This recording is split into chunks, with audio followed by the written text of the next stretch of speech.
Hello and welcome to the Holy Hour podcast, the bi-weekly All Cure podcast. 10 years in the making.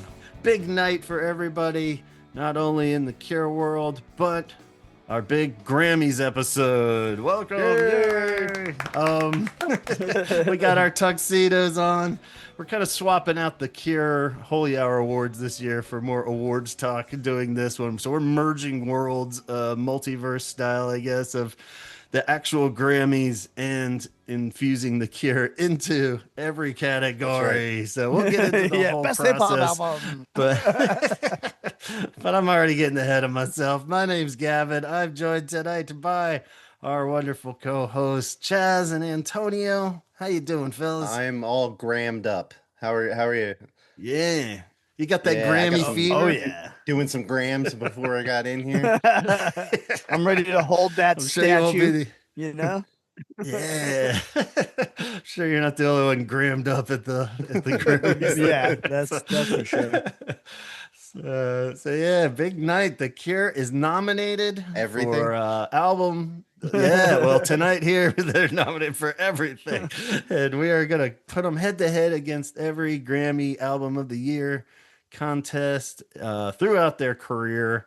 We'll go through the whole process, but they got some good odds. They're going against a lot of heavyweight pop stars and all kinds of acts. So let's dive into this. Yeah, we didn't get dressed up for nothing. So let's go ahead and kick off the big Grammy celebration and walk back into the time machine.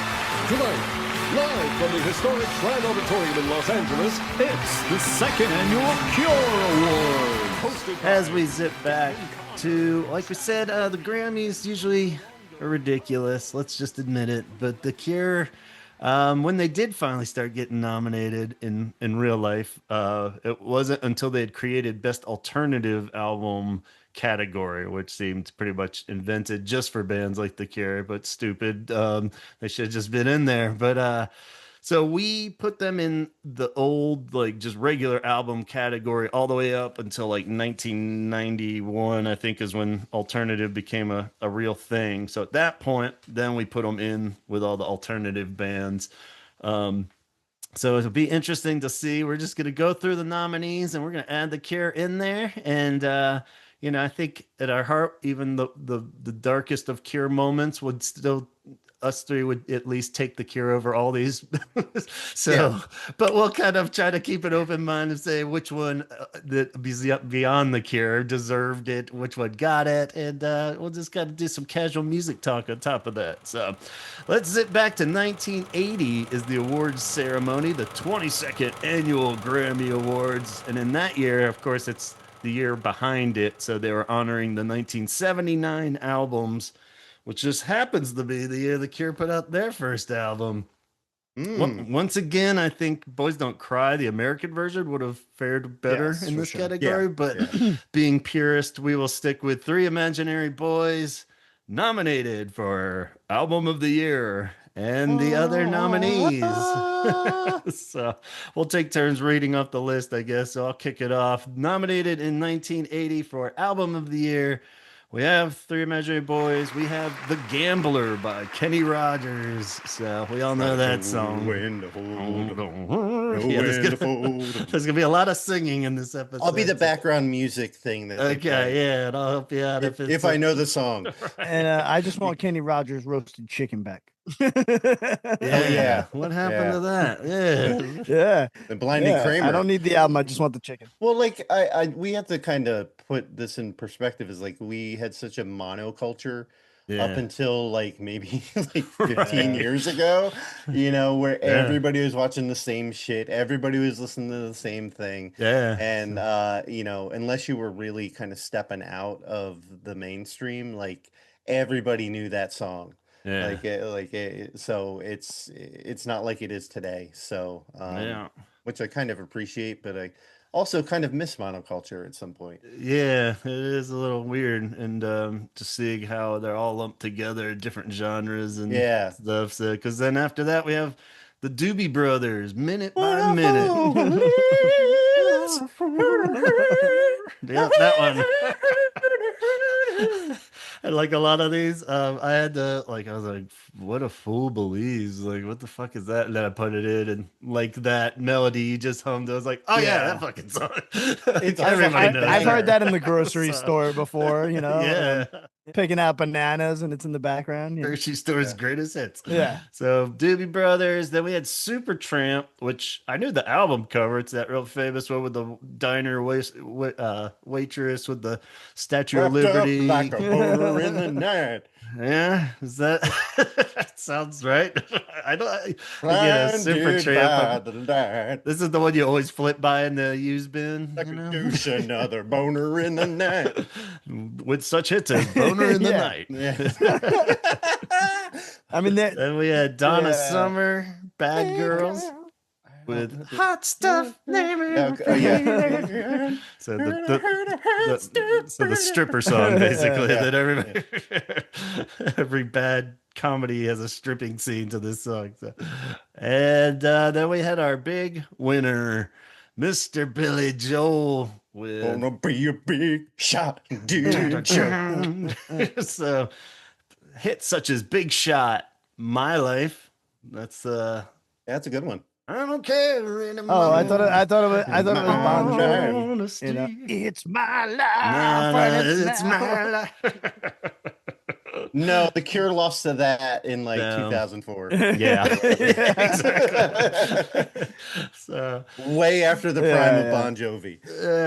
so 52nd Street, assuming that was a couple albums in for Mr. Billy Joel, BJ, as I like to call him. So he's kind of Grammy fucking royalty at this point. Yeah. So it won't be the last time his name comes up. My mom's high school boyfriend, Billy Joel, was in his band and they kicked him out because they said he had no talent.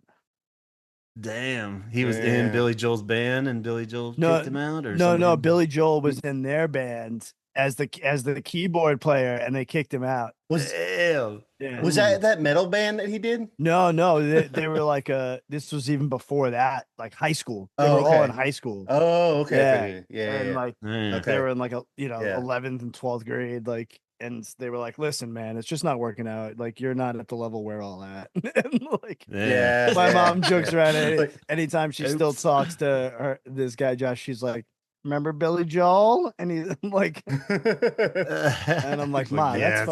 that's rude. You know? It's like that coach that cut Michael Jordan. Yeah. And like, man. I'm like, listen, from one failed musician to another, like, don't do that to this guy.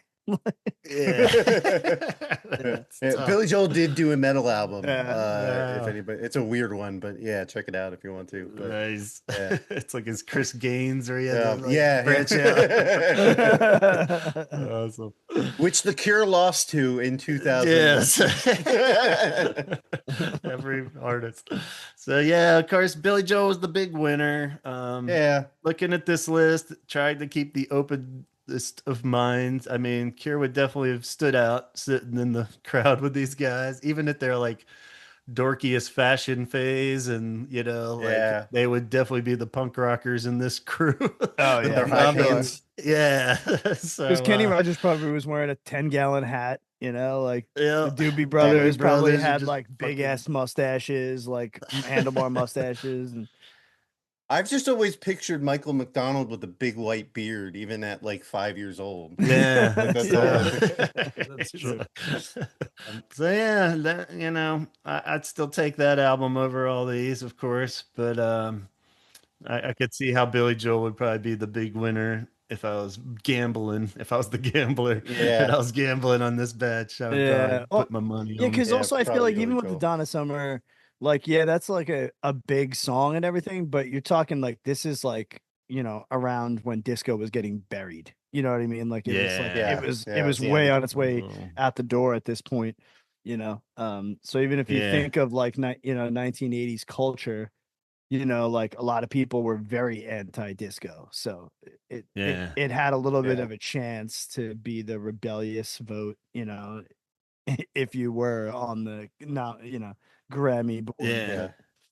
And yeah, and Billy Joel's starting to get more like straight up pop by this point, I guess. Because what do you have, like Piano Man and shit before this? Yeah, like a It's little less more, folky and a little more. down, Yeah, like he's yeah. he's on his upward trajectory to like we didn't start the fire at this point, you know. Yeah, he's a big shot. I mean, so are we all going with Billy Joel? I think we're going with Billy Joel. Yeah, you kind of have to. Right. Pains me to say, but can I list a couple albums that came out in 1979 that weren't listed? All right, are like better than all of these probably. Oh my god, yeah. Let's hear. All right.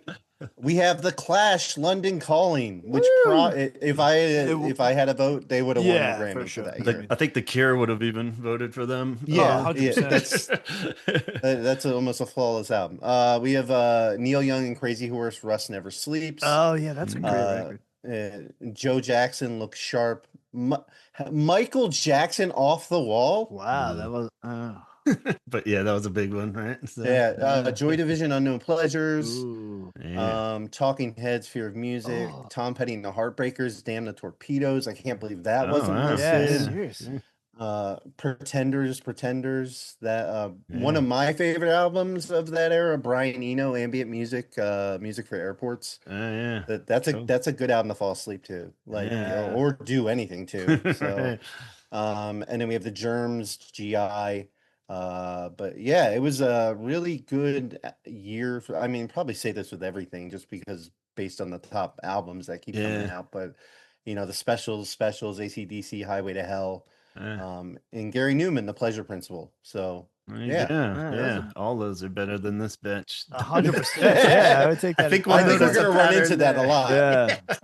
Turns out the Grammys don't pick the best albums every year. I think the entire thing we're going to prove here is that the Grammys are bullshit.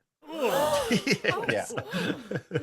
And let's move on then. Get in that time machine and zip forward now. 1981, and the album's honoring 1980. And you want to read the list there, Chaz? All right. Anybody gonna do the backing vocals here? I'll do the best I can. I got some good ones. All right. This is probably for you, Antonio. We got Trilogy, Past, Present, and Future. Not The Cure. Yeah. We got Frank Sinatra. Why? Because I'm Italian? Yeah, come on. That's so racist. Come on, you're both from New York. Frank calls the shots for all those guys. When you've loved and lost the way Frank has. Frankie boy. Oh, blue eyes. Our tradition of at least one Spinal Tap reference in every episode. We got to keep it going. But he just I was like, how did this like greatest hits thing get nominated? And I went down a rabbit hole of he re-recorded a bunch of old shit. So it was like a new recording, but he's like, it had to be you, blah, blah, yeah, baby. Yeah. All right, where's my Grammy? All right. Then we have Barbra Streisand, Guilty. Yeah. Produced by Barry Gibb. Don't know anything off that. Songs. Sorry, guys. Yeah. I was like the one we always flip by in the fucking thrift stores, but I recognize the cover. It's like her and Barry Gibb or whatever. And I was just like, Yeah, that's like a boomer woman right there. Like peak, like 80s. There we go. We got Billy Joel, Glass Houses. Oh, this is rock and roll to me. There you go. And then You May Be Right, You May Be Wrong. You may be right. So he's getting more rocking on this album. This is like where he was like, yeah, he's a rebel. Wearing his leather jacket now. What's the matter with the clothes? He's all. It was like. Then we got Pink Floyd, The Wall. Whoa. I need a dirty woman. I love that album. Yeah. I'm very anti Pink Floyd, so we won't go there. Oh my god, one of the most overrated bands of all time. Okay, all right. We'll stop there. All right. So, and then the winner of that year is Christopher Cross. And the big song was Sailing.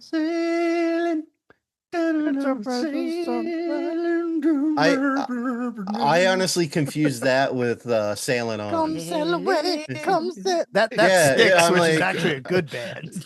I'm like, did he cover that song or something? No, Well, Like at what first I Chad thought it thought, was I was gonna- crisscross, and I'm like, those kids weren't even born yet, you know? Yeah, Smack they were that, I'll just make you jump. floating around. Yeah, honestly, that's what I thought it was at first. Like, Yeah.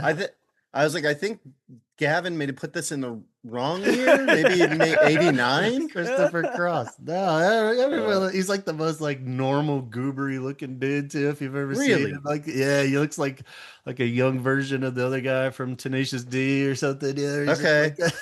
like and like he was weird because interesting fact on this album, he's one of 3 people only ever to do the Grammy Grand Slam where he won like Record of the Year, Song of the Year, Album of the Year, and Best New Artist of the Year. What the fuck? They And he were never all went- of his, and then he dropped off the face of the earth after this album. He put out that song, and I thought this was on it at least too, so it had like 2 singles that I knew. But he did the Arthur's theme for Arthur the movie. The Yeah. cartoon? No, No. the aardvark thing.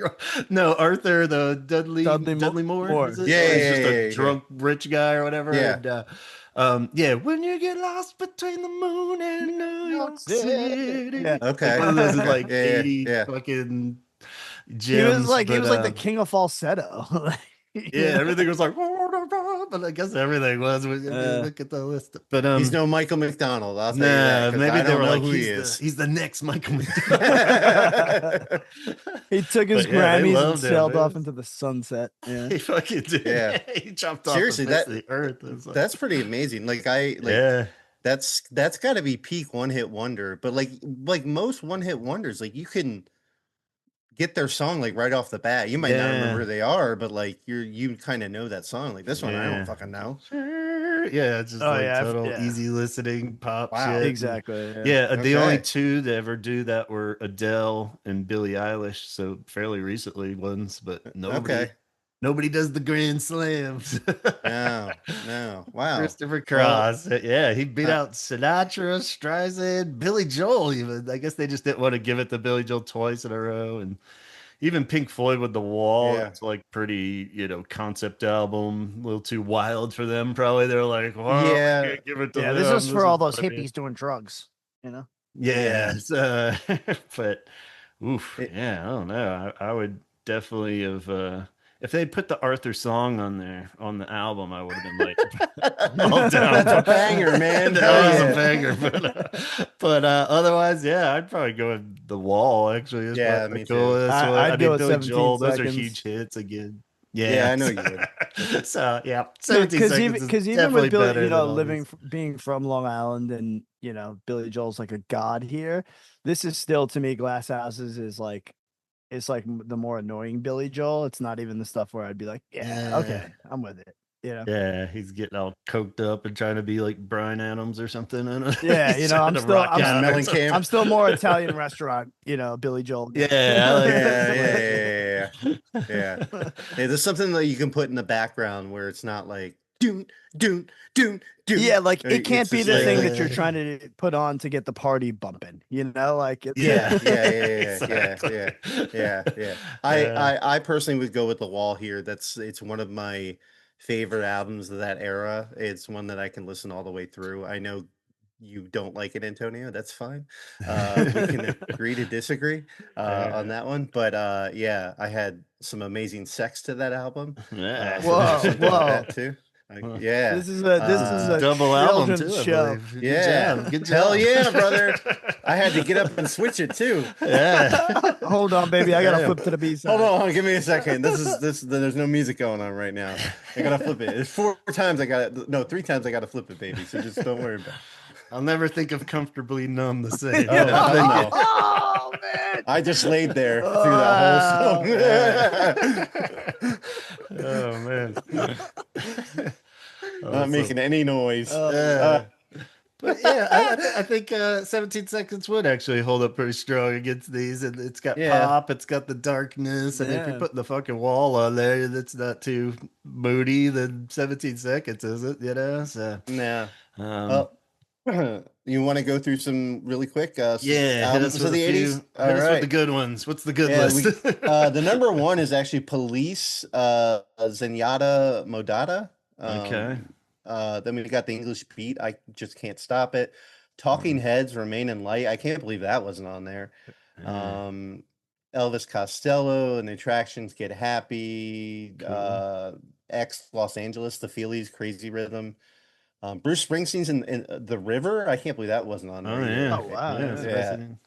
Yeah. And then we'll finish Joy Division Closer. Oh, We'll cool. stop with that one. Yeah.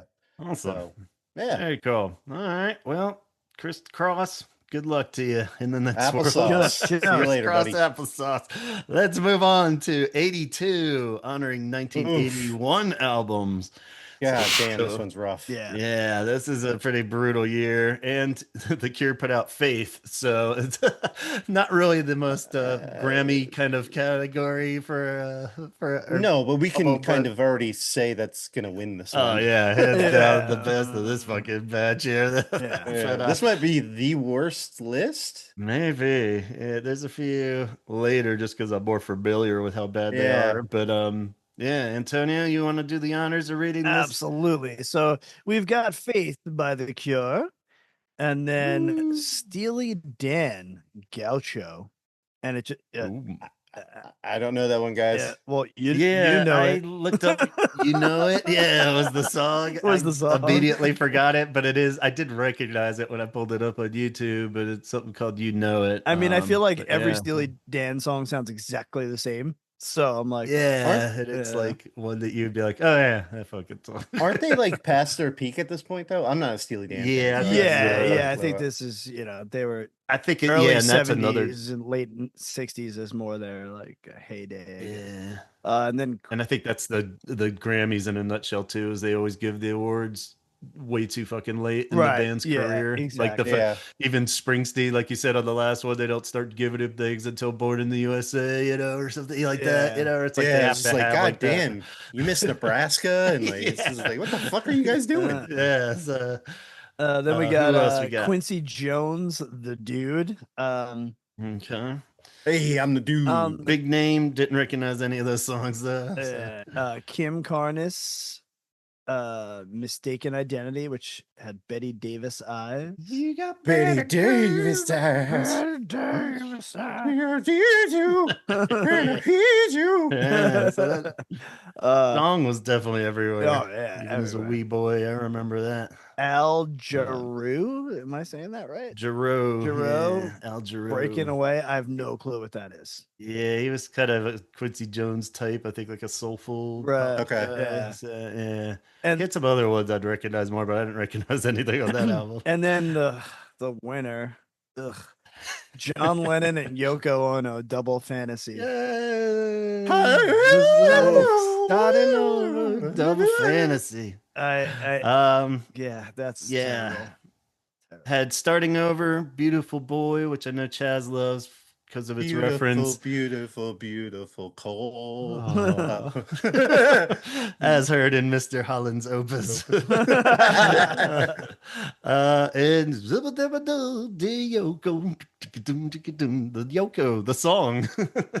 Do the Yoko. Yeah, That was like, yeah, do the Yoko. When she had like 10 songs where he just deliver like blankly says Yoko in it. But yeah, big album. People love it, I guess. This, I think the big one was that he had died the year before. exactly. So that's It's you they know, kind of had to give it to him. Yeah, it was weird. I was the just competition wasn't tough. It's an easy one. I was But, just Melissa and I were just at the MoMA Museum like last week in New York City, and at one point we were like, "What the fuck is this on the floor?" Just looked like tape on the floor, and it was like this exhibit is Yoko Ono, and it's called like "Step on Me," and it's to see like how a glued piece Gladly. of fabric will fade as people step on it, and I'm like, why, God, why?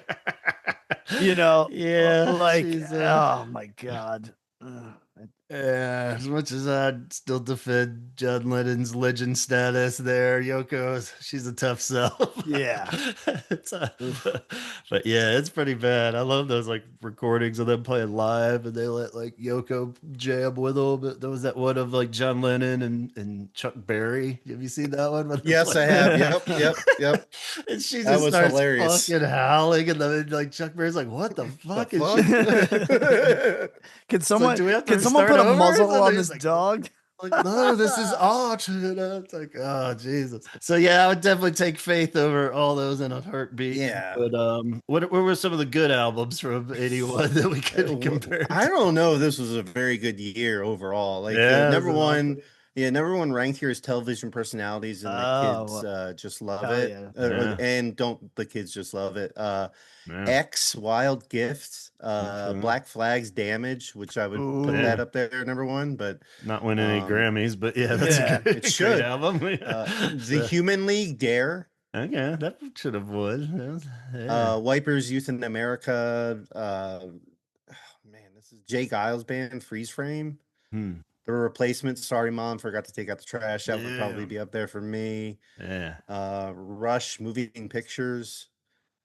This is not a very good year. I'm just like, Michael Stern's Planetary Unfolding. I don't fucking know what that is. Like, Punk definitely wins, I think. Yeah. And it was like the final gasp, like year of like getting to the end of like when punk was going around. So it's crazy. Yeah. It was not a very good year for music. It doesn't look like it, just based by the titles here, but yeah, just overall. So do better, 82. Yeah, we'll see. We're just easing into the 80s now. So everyone's like figuring out. It was a transition period, honestly. Like if you think about it. Yeah, like I said, like disco was dying, like hair metal was like on the rock. Yeah, just starting. Yeah.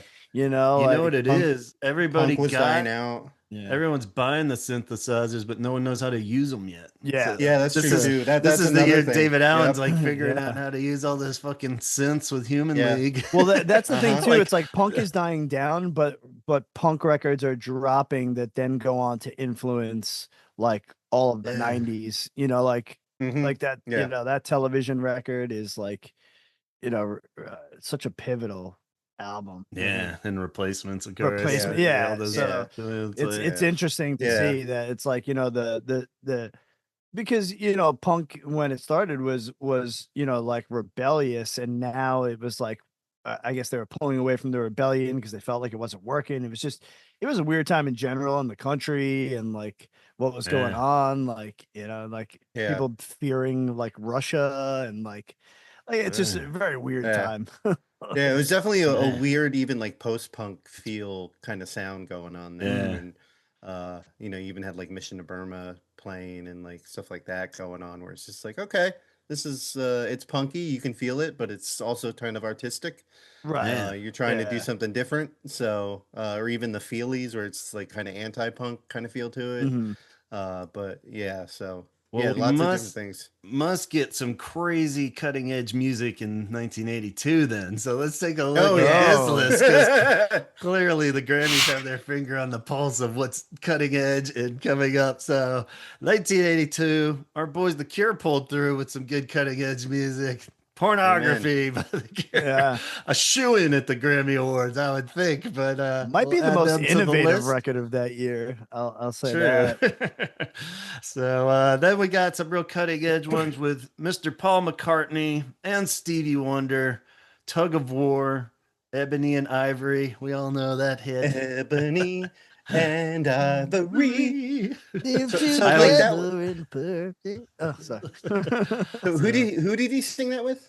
Stevie Wonder. Yeah. So like without that song, like he's not getting on the Grammys, is he? I don't think so. Not. I can't imagine the rest of the albums. Then we got our boy Billy Joel back again. He's just dominating the 80s. Yeah.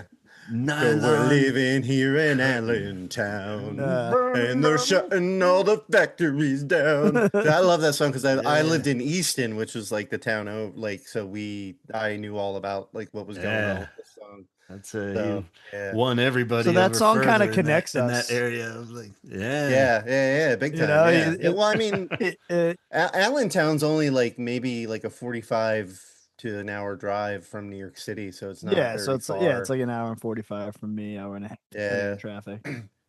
Once those factories shut down, like once they took the Bethlehem Steel out and everything, like it decimated the entire area. Like it just went to shit, and that's when I lived in that area. Is when like the whole entire area went to shit. So yeah, I dig that song and I get all about it. So Billy had your back. yeah, he did. He was Thanks, like, Billy. You made me You always feel got a hurt. place in my heart. this one's for the people. For the longest time, Billy. Let's go. Yeah. For the He's like, but longest I'm time. with all these stresses. I know you must be under pressure. Pressure. Which, you know, was on that record. isn't there already a song? Yeah. Somebody already covered that, I thought. So Night Fly by Donald Fagen, who wasn't Okay. Steely Dan. I thought I would recognize this one. I spent way too long like listening to snippets of every song. This is one of those ones you totally recognize the album cover just by flipping through shit you don't want to buy Yeah. at the record store. It's like a dude sitting in a chair. And it's all like kind of futuristic, but New Frontier was the big hit off of that, but I didn't really ring any We're in bells. a new frontier. Frontier. Hey, new frontier. Hey. Sounds good to Sure. me. Thanks. Then we got our boy John Cougar Mellencamp. He had the Cougar in there still for this one. Maybe his first first breakthrough album. Who knows? JCM, baby. Yeah, it's a Jack and Diane. Sucking on a chili dog. Out taste freeze. Is that the I'm sucking on your chili dog outside of Tasty Freeze. is it in that song where he says Yeah, that? Yes, yeah. Oh yeah. And then Hurt Yeah. So Good. Good. Yeah, that's actually a really good album. Yeah, I mean that's kind of the shit that wins Grammys. I was surprised. It was one of those essential, like the jukebox at the diner with the flippable, Working Man. like that Yeah. that CD was in there. Like Yeah, which was Yeah. funny because I always thought that would be like after Born in the USA because it was like like Springsteen residue or something. I don't know. I always Yeah. kind of had those connected in my head, but this is a couple years ahead of that. So Well, there was definitely a vibe in the country of like we're getting left behind, kind of like we need, yeah, even with Billy Joel and stuff like that, and you go to Bruce Springsteen, even these like huge artists, they're like really connecting with like what the fuck is going on in America at that time. And we don't really have anymore, but if you like, I know they're kind of silly to look at now, a lot of the songs, but a lot of them were speaking to what was going on with like jobs leaving the Right, country yeah. and stagnation and everything like that. So just a dude yeah. from Indiana, and him and Yeah. Diane. Yep. And a little ditty. Yeah, sucking on that chili dog. Carrying around a little ditty. with Jack Yeah. and Diane. Brother, you don't have to put sucking on there. Yeah, Nobody's just sucking on don't- any chili dogs. Yeah. Weird word choice, man. But not the big winner. Mellencamp didn't go home that night. The No. winner was Toto, the ultimate one-hit Toto wonder. 4. Two hits. That's Yeah, 2 hits, buddy. Yeah. We got, of course, Africa. Ugh, and- Isn't that a Weezer song? Africa. Yeah. Yeah. Ugh. God. So we never needed it once. We definitely didn't Yeah. need it coming back around. But yeah, I never liked that one. Even as a pop No. or as a kid, I was like, God, that song sucks. But even hearing the stories I about always- them recording it, like they were making up lyrics on the spot. Like it doesn't mean any. Like it's none of it is like factual. Like it's like really bad. Yeah. Like they were just fucking high. Like it's like, no big political statement about the rain. in No, it Africa. literally, Well, they were just like it was babbling. apartheid or anything. It was only a couple years ago that I realized my wife had to tell me. I thought it was I miss the rains down in Africa. And then no, my wife's like, no, it's I bless the rains. And I Yeah. was like, who the fuck Oh. are they to bless any fucking rain? Yeah. Yeah. What? I thought I was saw the rain. Oh, see? Yeah. Yeah. Yeah, that's what I'm saying. Like the lyrics in that song don't make sense at all, and Bless everyone the thinks they're all rain. something else. Yeah. Yeah. Oh God. But they also had Rosanna on Oh, that that's one. right. Rosanna. Yeah, that's actually a banger. Yeah. Yeah, so I don't know. I think Pornography had more pop charm than Oh, all these.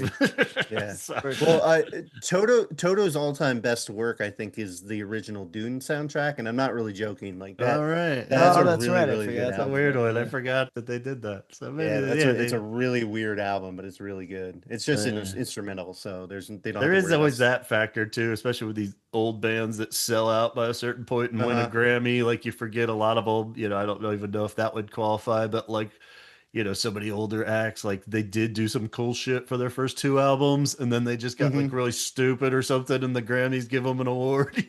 Yeah, for So their there past is- work. Yeah. Yeah, so it's like one of those deals. where Lifetime even Achievement Steely Award, Dan fans, you know? yeah, Steely Dan fans are probably even like, "Yeah, that album sucked, but the first 8 were great," so who knows? But I got the top albums from 1981, which would be the 82 one. So number Yeah. one. Oh wait, no. So this is this going to is be on the next year 82 too. in the 83. Yeah, so 82 and 83. I'm sorry. yeah. So we have the Descendants. Milo Goes to College. Oh, love that Yeah. album. We have Bad Brains, Bad Brains. Yes. ABC, The Lexicon of Love. Dexy's Midnight Runners. To Rye. Prince, 1999. Wow, how the fuck was Or that? is that? nominated? Listen, I wonder if there was a year. Well- No. Yeah, and some of these with the cutoff, who knows? But yeah. like the Cure, a lot of Oh these. yeah. And then what was the Misfits, Walk Among Us. Lou Reed, The Blue Mask. X, Under the Black Sun, and Duran Duran, Rio. Is that one here? Yeah. No. So yeah. How was Yeah, that so- not nominated? Duran Duran? Jeez. Yeah. Yeah, that's So, weird. yeah. I guess It was a maybe pretty those are the good ones year that for, get like- the pop and Yeah. punk So, again. So yeah. So yeah, you got Iron Maiden, The Number of the Beast.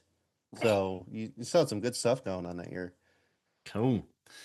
All right. Well, let's this one, maybe I'll cut for time, but some of the other albums in the category are actually bigger ones here. So I put Japanese Whispers as a full album for 1983, going into the 1984 Grammy Awards, just because they're poppy singles too on Japanese Whispers, so they Yeah, actually that's do true. hold up as far as even the Mhm. most realistic of ridiculous Grammy scopes. So your turn, Chaz. You want to read this list of All 1983 right. albums? Yeah. 1984. We have, of course, Japanese Whispers, The Cure. We have the Flashdance Oh soundtrack. yeah. What a What a feeling. Then we have Let's Dance by David Bowie. I'm gonna throw that album out just because of China Girl and that music video. Fuck David Bowie. What the fuck were you doing with that? I don't man? care. I love that. He's Right? a little freaky with it. Yeah. Modern Then we Love, have though, that was a big hit. that is Modern Love. God I damn. mean, yeah, it's I fucking love it. That's a great song. yeah. Um, This is poppiest of Bowie too, so maybe not his most. A lot of people Let's probably. Dance. Come on, think that this is song like- is banger of bangers, man. Is that Yeah. song on the Labyrinth soundtrack? Yes. No, that's It's not? Dance. Oh yeah, Magic Mad Dance, Magic Oh, Dance. okay. Dance. Yeah, yeah, I'm getting the songs mixed up. Yeah. Okay, never Definitely mind. getting close to that Yeah. realm. Though. Yeah. it's Yeah. How many songs does he have with the word dance in it? I'll just keep dancing. Then we have Billy Joel and Innocent Man with Yeah. Uptown Girl and Tell Her About It. This is my Billy Joel album. Uptown Girl. And then the tell her about it. Yeah, Oh, yeah. you crazy tree. Like a Motown song, man. I'm covering all the. All right, that's it. We're doing a Billy Yeah. Joel episode next week. You're gonna finish that giant pile of coke. Let's go, brother. Then we have, unfortunately, the Police probably should have released this album the year before. Because they would have won if they did. They would have won. Sure. Synchronicity had Every Breath You Take, Wrapped Around, and King of Pain. Yeah. Just Huge hit. I can't believe that they didn't. Yeah. But they went up against one of the best albums of all time, with Michael Jackson's Thriller, with the song Thriller, Beat It, and Billie Jean, among others. And Sleep Over at My House, right? Wasn't that? Yeah, the- yeah. the That hidden yeah, track, yes. I think. Was. Yeah, bend over and spread those butt cheeks so I can Yeah, yeah. jack off to your asshole. Yeah. Don't worry, it's Sorry, just had to- Sprite in that can. Yeah. Oh, God. That was The before hidden this. track. Yeah. So, Allegedly. Yeah, allegedly. Yeah, hopefully. But yeah, That's pretty powerhouse, though. That's kind of what. Yeah. Maybe I'm just starting to get into the age where I actually knew and listened to all these songs, But it's like those are. But I mean, what with all I'd these expect songs, from them. you know, like all these, like if you Yeah. don't know all these albums, you at least know the major The hits singles off these, for like, sure. Yeah. Yeah. And most of just by them listening actually to the radio. have like multiple songs other than the flash dance. I didn't really recognize any but the main theme or whatever. But like, the fact that there's so many in the past list we already did where it was just like maybe one song I kind of knew, but then Yeah. like, fucking even Thriller as much as I'm like, ugh, but it's like I mean, every song on that album was pretty much a single, I think. And like fucking Yeah. Police, it's like three I huge mean, ones. I remember that Thriller summer. is probably like in the 10 biggest albums ever released. I mean, like, let's be honest, like it kind I of, think it's got to be. I think it might be number one. it kind, Still. and remove all the everything about him, and it's like, it's just it was also like changing for music. It was, I mean, there was a lot. I mean, you can't deny it. Pop culture. It was Yeah. pop culture defining. Yeah. Like that's probably the first album on here that I see that I'm like, that defined culture. And like fashion, Oh, yeah. dancing. I mean, I I remember my you open up that sister. gatefold.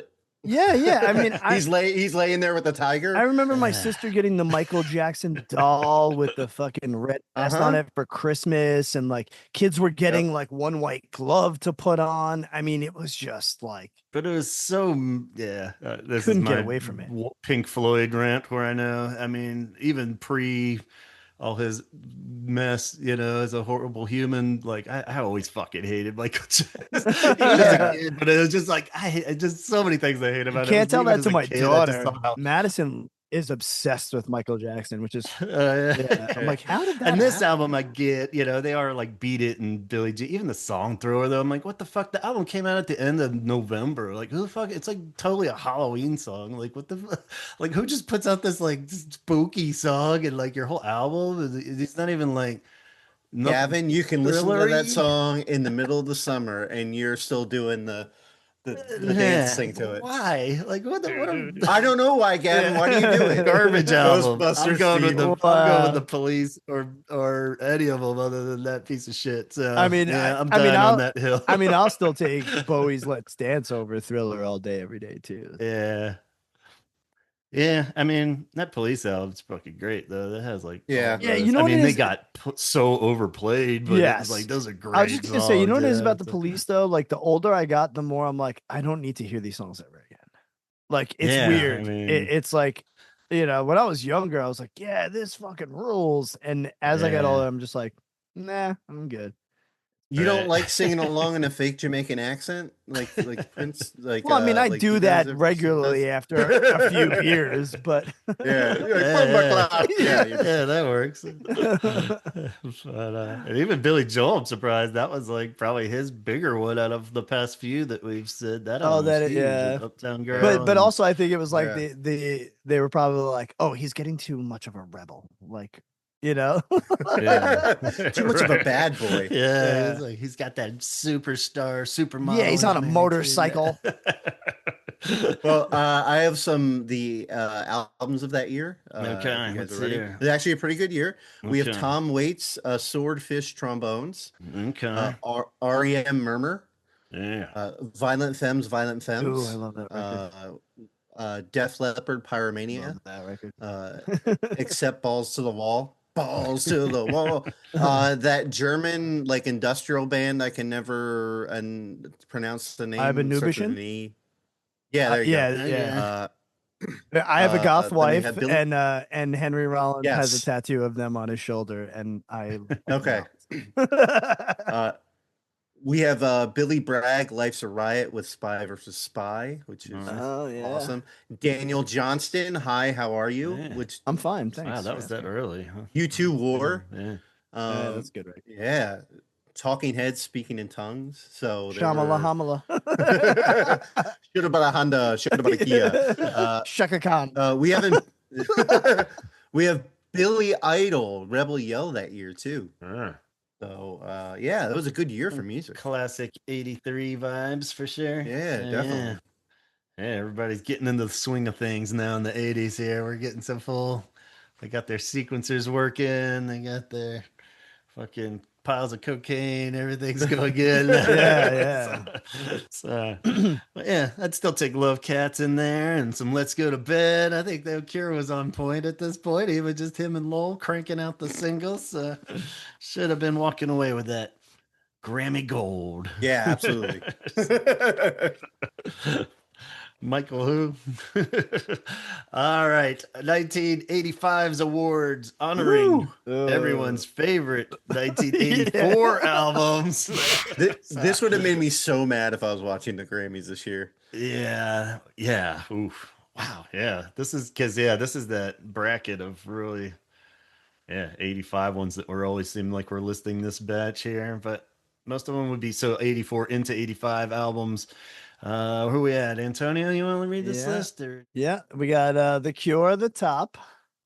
Woo! I'd like to accept this award. Just me, because there's no one else in the band at this point. No. All right. Tina Turner, Private Dancer. Yeah. I'll be your private dancer. Do what you want. The song that inspired girls to hit the pole all over the world. Yeah. What's love got to do? Got to do with What's love got to do? Got to do. I mean, I can't deny those. Cyndi Lauper. I love me some Cyndi Lauper. She's so unusual. Yeah, that whole fucking album. Yeah, girls just want to. I mean, like every song on this album was a banger. Yeah. I mean, you see how tiny my font had to get to squeeze them all in. I mean, you probably missed like one or two. Time after time, it might be one of the best written duo songs ever for a male and a female. It's such a this album was written to be a fucking pop sensation, and it was. All Through the Night is a great song. And Cyndi, I've seen her live a couple times, and she's such a phenomenal freaking performer. Springsteen, Born in the USA. This is the as we've been talking about Springsteen. I mean, this is like the complete like blown up. Girls have the poster on the wall of him, and every guy wanted to be him, every girl wanted to do him, Born in the USA, denim ass all over exactly. Glory days. And everybody missing the point of the album, right? Exactly. Fuck yeah, America. America, we're number one. It's like, no, you fucking idiot. Oh god. That's a great Nebraska. I mean, it's the hip thing to say Nebraska is your favorite album by him. But it's still my favorite album by him. Yeah, it's so good. I don't know how else to say it. Like that's it's just the truth.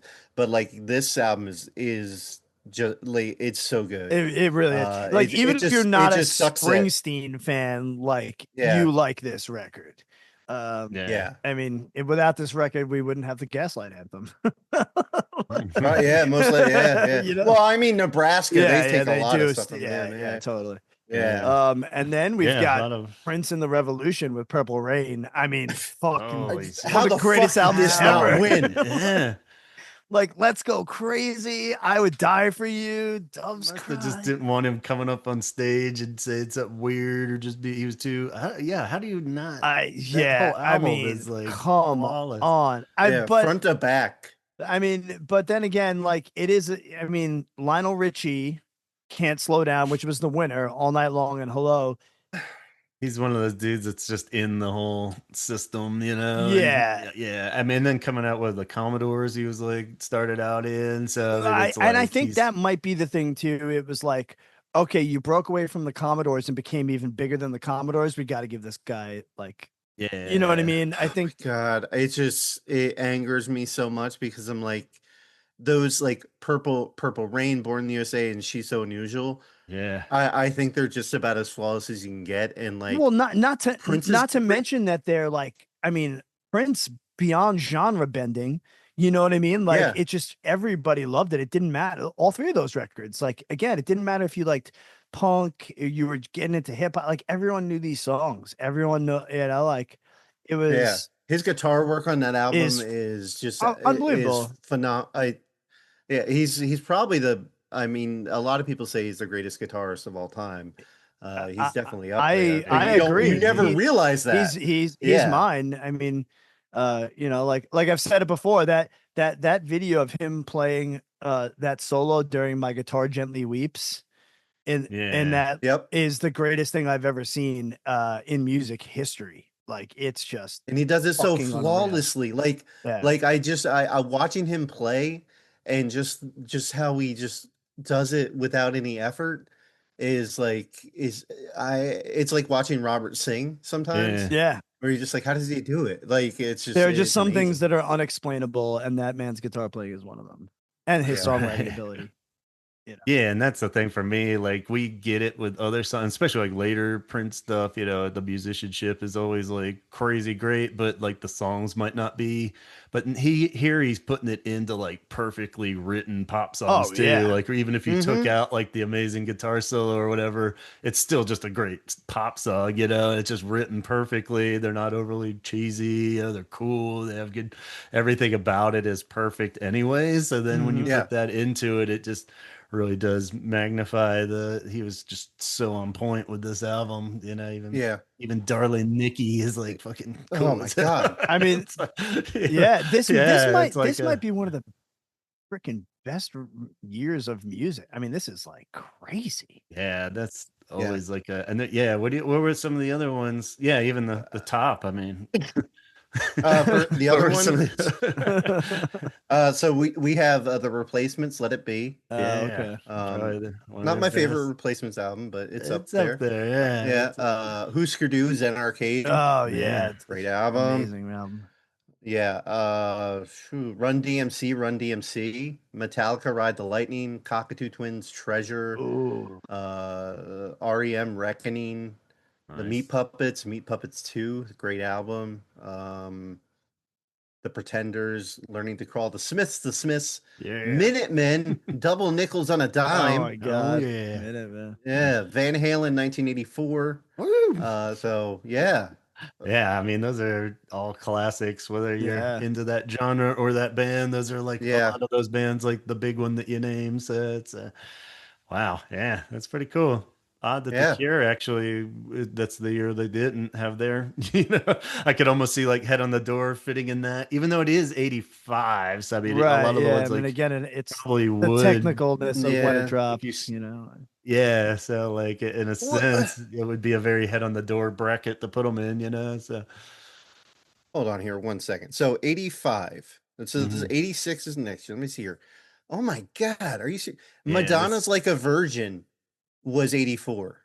Okay. And they're not on the list. Wow. Well, remember that was a controversial song at the time. Yeah. I get like, it. Radio stations were pulling album. that record, like they weren't playing it. Like there was a lot of God damn. But I mean, that one still had like Material Girl and that's at least three other huge ones. I agree, but I'm just saying decade-defining album. But you also have to remember that people that are voting on this shit are like 20 to 30 years older.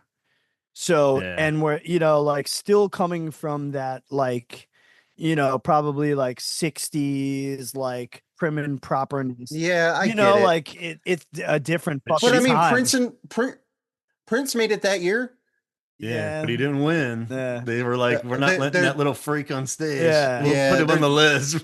There's a fine line between sexy and sexist. Exactly. But yeah, I was surprised that they didn't nominate, just to spoil ahead. Like Madonna isn't like on any of these. Like Madonna was constantly shown or whatever the fuck, and it was like that's. I mean, crazy. she at this point she was winning all the MTV awards because that was like a big thing now. But it's pretty wild. Well, I think the two best albums of that year were Butthole Surfers, Psychic, Powerless, and Another Man's Sack. And best title, at least. Weird Al Yankovic in 3D. Oh my God. I forgot that he was that early. I think he was earlier than that too. I think like Eat It was like the first kind of big one for him. So yeah. No, there was another one, Rides the Bus. I think was his first big one. Yeah. Okay. Yeah.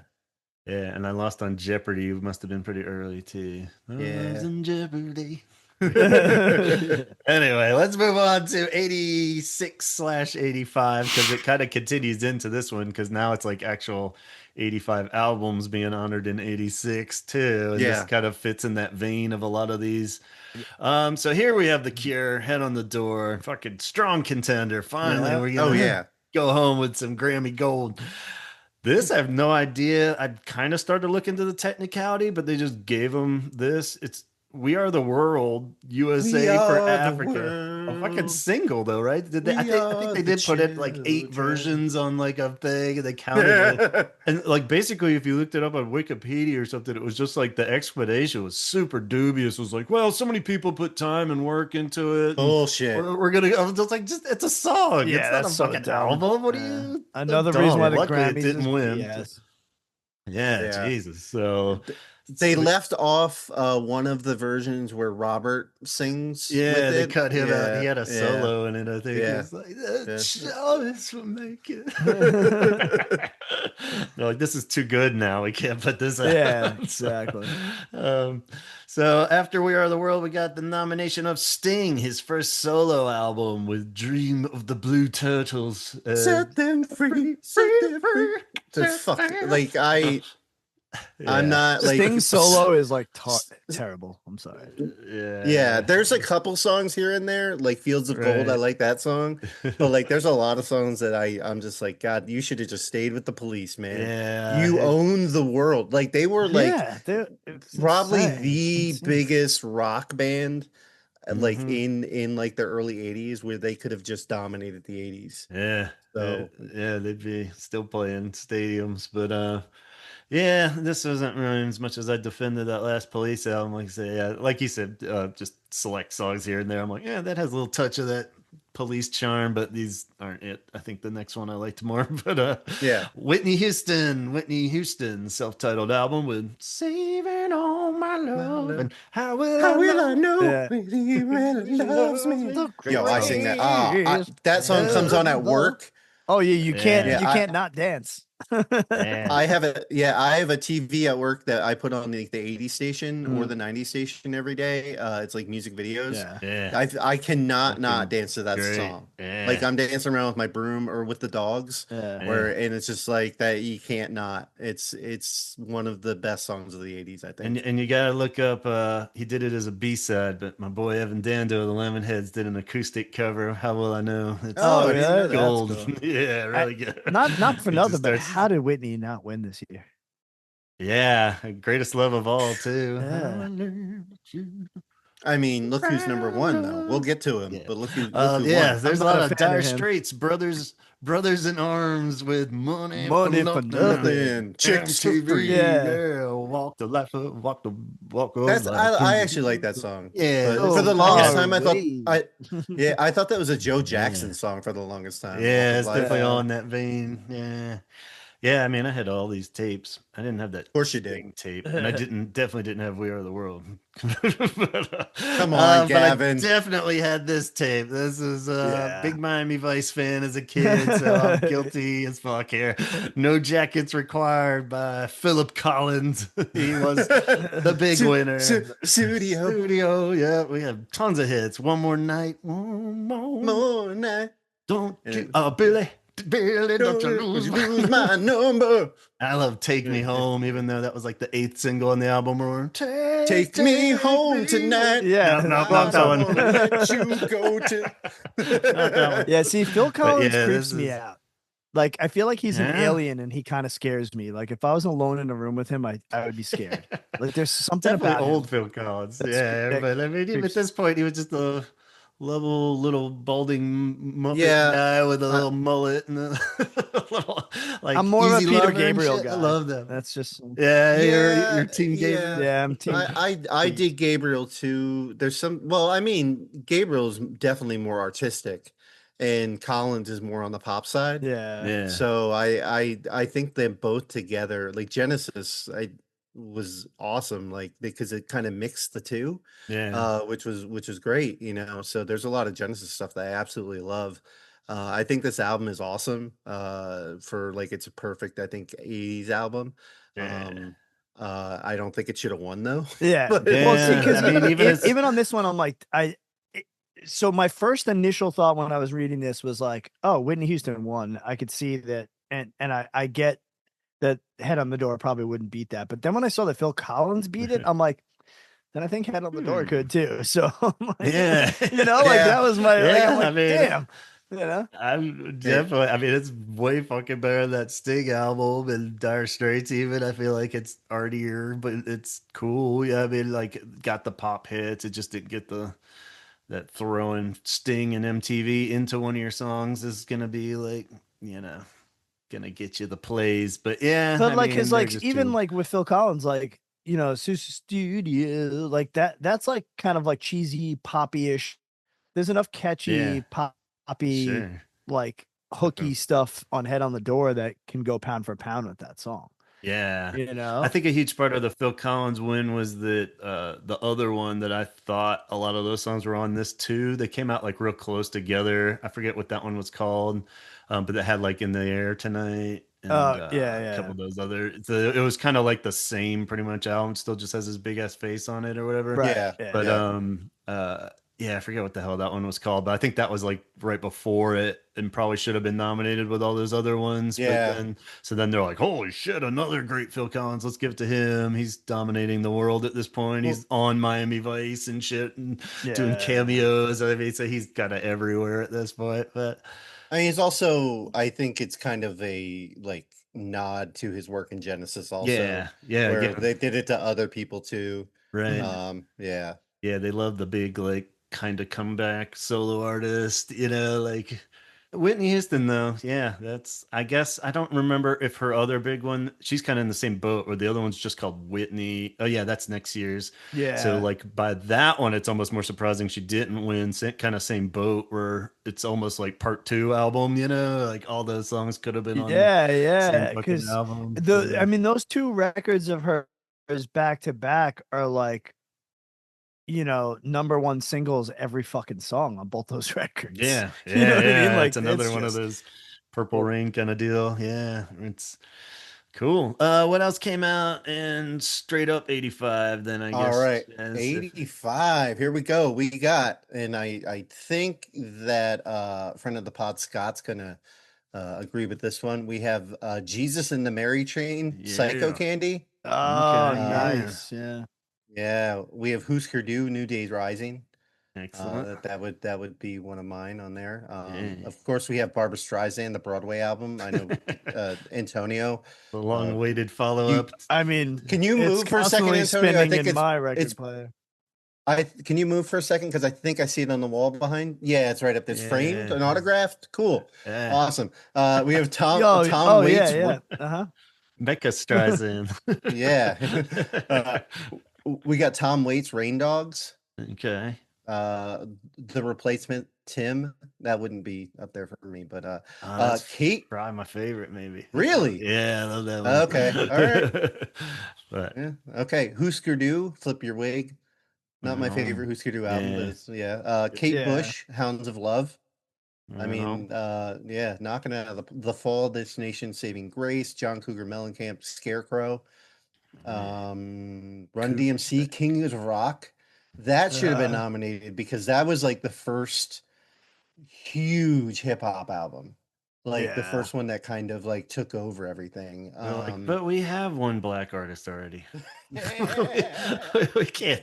Yeah, exactly. Nominate 2? They're like, we already checked that.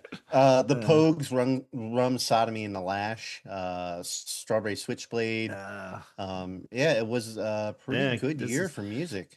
Yeah, I like that we're starting to see the birth more of like really strong alternative. Yeah, like the college rock stuff. I mean, those REM ones in the past 2 years setting the groundwork too, and the Smiths and all these bands that we, gravitate towards more. You definitely see how if they had that category, Head of the Door would have been locked in for that, So yeah, makes sense that they had it way too late because that's the Grammy way. That's how we do it around here in the Grammys. All right, let's move on. We skipped 86 because that was Standing on a Beach, and you can't have a greatest hits if they're just old songs.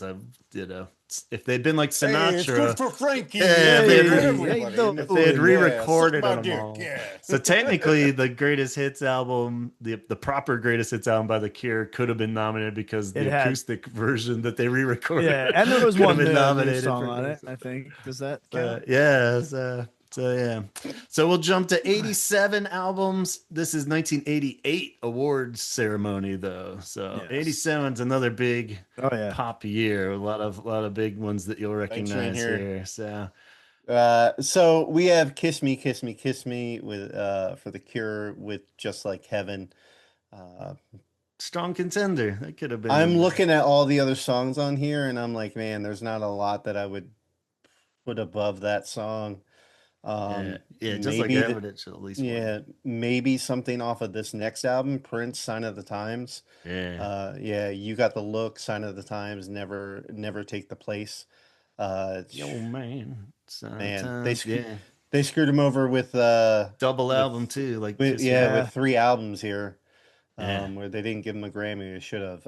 Now we have Trio, Dolly Parton, Linda Ronstadt, and Emmylou Harris with Wildflowers. Yeah, well, it's kind of country worlds. It's a Okay. good, solid one, but yeah, I couldn't see this breaking through. Even I didn't really recognize too many of them. I have it on vinyl, but I never Yeah. They listened just to it. wanted to see what It's just Dolly like- was gonna wear, if you know what I'm saying. Yeah, Yeah, so they're yeah. just putting all that Yeah. super team syndrome where it was like, they all sound great, but the songs aren't necessarily anyone's favorites. But Yeah. So the next one we have is Michael Jackson, "Bad," with the song "Bad." The way you make me feel, the man in the mirror. Criminal, yeah, a lot of hits. Oh yeah. Probably my favorite Michael Jackson song, "Smooth Criminal." Are you seriously? You don't like that song? Oh no, I meant to save my anti-Michael rant for this album in particular. Thriller, I can at least get behind, beat it, and Yeah. fucking. But this is around the era where I was watching it like Friday night videos too, Yeah. and they'd put out his Yeah. 20-minute long video, and they'd show it every goddamn week for like a year. Like, God, I hate this guy. But yeah, Smooth Criminal had like a whole movie that started at the Hell beginning. yeah. It's like, oh God, stop. I think this is around the era when he gets his own thing at Disney World, Yeah, like his own ride or whatever, Oh, like Moonwalker yeah. or whatever it's called. yeah, totally. Yeah. So, and then his number one hit that year, "Pedo Party." Yeah, Which is, yeah. Everyone's favorite. Again, the hidden Yeah. track, only on the deluxe edition. Yeah.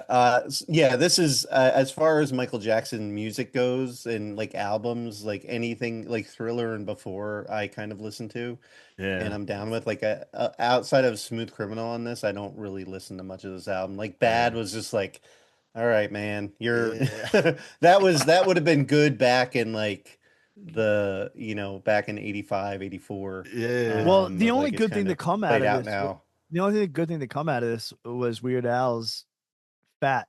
Fat. You know, Yeah, if we yeah, didn't have yeah, Bad, we 100%, wouldn't yeah. have Fat. Sure. I can't. I'll give it that. Whenever Bad comes on, I can't not sing "Fat." Yeah. I'm fat. Yeah. The next album, possibly screwed over again, not Yeah. getting the Grammy here. We have Whitney Houston with Whitney with "Wanna Dance with Somebody." Yeah. Wanna dance with somebody. And I so wanna be the emotional. Hell yeah, I love it.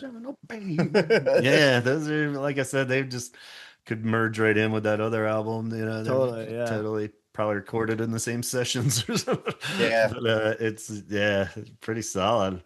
Yeah, and then the biggest upset maybe so far, I would probably say U2, the Joshua Tree. We have still haven't found what I'm looking for, and "With or Without You," and "The Street Has No Name." I Yeah. love it. And like every other song on the album's pretty much a single too. I think Yeah. was Pride. No, Pride wasn't on that. There was a couple other like lower like other singles, but yeah, it's I think this is the last good U2 album. yeah. For me anyway. Yeah, but, I think so too. Yeah, that's probably the hardest rock album to win so far. Yeah, it is kind of surprising, and they probably like, we're gonna be crazy. We're giving it to the rock band, you too. Yeah. You know? Yeah, but then again, But like I With or mean, Without You was like people's wedding yeah, I mean, songs and shit. You know right. what I All mean? Like these are so just, it's Yeah, like that place out where it's like these were just yeah. played And then from a constantly, musical like standpoint, everywhere. as well, like, now, because I'm sure this is the kind of stuff that they are thinking about. Like the fact that U2 was one guitar player and the fact that the Edge was basically the guy that like defined delay pedals to make things sound big, like was so innovative from a Yeah. guitar standpoint that it was just like, and now by the time this record came out, it's like everybody knew who they were, and now they were completely dominating the charts, So Yeah. I yeah, kind of This get but it. is, yeah, it just sucks that like all my favorite music that they did was before that album. Like all right. my all I the mean, music that they yeah, did Octoon before that. Baby I love that Yeah, album like so yeah, much. Yeah. yeah. Yeah. I mean, that one definitely, yeah, they'd I been had some broken sex to through that so record, I'll much tell you that, that right yeah. You almost got me with that one. I was taking a Yeah, that's drink. good. Yeah. Oh man, I think this Little shit is later than fuck. Chaz. Chaz Yeah. was having sex in 1980, apparently, to Pink Floyd, Yeah. but the rest of us normal kids had to wait a few more years. Yeah, I when that album came out that night, I put it on and was fucking already. Release day, Yeah, yep. right? I'm gonna say that the Academy or whoever does the Grammys or whatever, they're fucking racist because they had three people of color in the top albums here and they didn't give it to Yeah, any of there might them. have been something to that. To give it to the little Irish boys. But, Yeah, yeah. So yeah, I mean, and seeing how Kiss Me compares again here, Cure's going next level at this point. They're in the golden era, so really Yeah. doesn't seem that crazy, even outside of our Cure delusions. That really could have been in there because it was such a yeah. so yeah. But I mean, I guess technically trying to be reasonable, I'd probably give it the Joshua Tree too, just because it is such a solid album all the way through. You know what's kind of crazy though when I think back to this time though is like just like Heaven was dominating like MTV. So I guess it's like video dominance really wasn't fully translating to like radio dominance at that point. You True. know what I Yeah, Maybe mean? this there's is Like more. kind of a Yeah, yeah. And this could be kind of a turning point because U2 definitely started cranking up the awesome videos or the ones they would play a lot. right. So now Yes. maybe Yeah. after this, we're gonna start seeing the ones that do get played a lot Are on the ones that like MTV. that's translate over to Yeah. record sales and radio play and getting that Yeah, it goes a little more hand in hand, even like there. that Smooth yeah. Criminal video, right? Yeah, sure. But yeah, I mean, I'm sure they were playing that daytime MTV with all his shit was probably being played Yeah, constantly. And this even kind VH1. of goes on the heels of like Dire Yeah. Straits, Money for Nothing and shit. Hmm. Those are all getting big Oh, airplay absolutely. too. Yeah. So yeah, that Yeah. makes sense. But All right, so albums of that year. Let's yeah, see yeah. here. What else We was on have the dark got some. charts? Yeah, it's like some hip hop heavy here. We have Yeah. Eric B and Rock Him, Oh the yeah, #2 album ranked that year with Paid in Full. yeah. That was one of the S- few rap ones I got into as a kid. Even Oh, I was like, so good. yeah, Oh yeah. And then the fourth one here is actually Boogie Down Productions with Criminal Minded. That's okay. Yeah. damn, like the top five albums. They have two hip hop albums. We have Sonic Youth Sister, Uh, uh, Napalm Death Scum, uh, Guns N' Roses Appetite for Destruction, Wow. Yeah. July 21st, yeah, 1987. that album Uh, didn't actually get yeah, big it until took like a 2 while. years later. I mean, they were about to get dropped Weird. from Yeah. their label when finally, Welcome to the Jungle video blew up MTV. Huh. Who were they? Weren't Yeah. they on tour with somebody and then they kind of took over the tour because they were bigger than them? Or I'm thinking Yeah, of somebody and else. the crazy thing is like Makes hearing the sense. story of like how the label, it was like their last ditch effort calling MTV like nonstop, begging them to play the video. So they played it at like 1 a.m. and were like, yeah, whatever. And then literally the phone lines went crazy with people trying to request it, and it actually started a fire. Wow. Nice. Yeah, like I love it. yeah, From the it's- phones overheating? yeah, because there's the switchboards. From the friction in those jeans, yeah, baby. man, Yeah. come on, hot to try. Damn. Everyone, Yeah. but Axl Rose was fucking hot, like back, like that in that video. But number 11, we have Def Leppard and Hysteria. Another Let's see big what record. REM. Yeah, REM Document. Cool. Yeah, that's kind of their Uh, big breakthrough on, Oh, more man. mainstream too. So Public Enemy, Yo, Bum Rush the Show. oh, So this is when like hip hop was Yeah. really starting to kick on. George Michael Faith. Ooh. I'm surprised that was on Yeah, here I either. suppose Yeah, that's that's on. fucking weird. yeah. But yeah, it was not a bad year. It was more like definitely like a lot more hip hop. Anthrax, Among the Living. So we got some good metal going on in here and a lot more hip hop. So more diversity. So Yeah. coming in. And yeah, like the pop's getting very defined pop, even though like I Yeah. guess technically U2 would be a semi-alternative band that's breaking through, but yeah, it's pretty cool. Pet Shop Boys actually is on here, and So, that's a good one. the Smiths, Strange Ways, Here We Come, Sisters Final of Smiths Mercy, album, even. Sisters of Mercy, Floodland. Oh yeah. Wow. Yeah, so pretty good year Awesome. for music. Man. Jesus and Mary Chain, Darklands. I keep going. I'm gonna stop. It's all right. Love and Rockets, Earth, Sun, and Moon. So I'm There you just go. like, Well, yeah, that's They why were out still, there, man. yeah, The that's- 80s, to me, still dominate music. Like, I think some of the best music. Yeah. I love the 80s. I still love like just the idea of like the college radio alternative, whatever you want to call it, was just this whole world of like great music going on that like the mainstream or pop radio just had like no clue about. It was like a whole alternate reality almost of like when you see these Jesus and Mary Chain bands, like it's almost easy to forget that was the same time frame and like realm. It's like this is happening at the same time. Because and, for all the bad and the cheesy in the 80s, there was also some like innovative, like breakthrough genre bending cool, shit. dark It was shit. just Yeah. it was a crazy fucking decade for music because Yeah. like I said, like the 70s were probably one of the weakest decades for music. Oh, yeah. my God, So it's like I guess when you're following that up, it's a little easier. Yeah, I mean, just the fact that pornography was that early in the 80s, Yeah. where it's like that Yeah. still blows my mind that must have been like, whoa, what the fuck? Like so many people. all right, 88. 88. Well, these are we skipped sorry, 88. 90. Yeah, as the Cure starts not Right. doing every year, we get the year off, so we get the 89 God albums damn. They didn't by the band in 1990. And the Grammys decided to honor the aged in this category, or maybe not so much. I just see a lot of geezers on this list already. All right, go Were the ahead and geezers read them, them? Antonio. All right, so we have The Cure's Disintegration. The greatest should have been a album shoo-in. ever recorded. Come on, how are you not? How are you missing this? Even had a chart hit.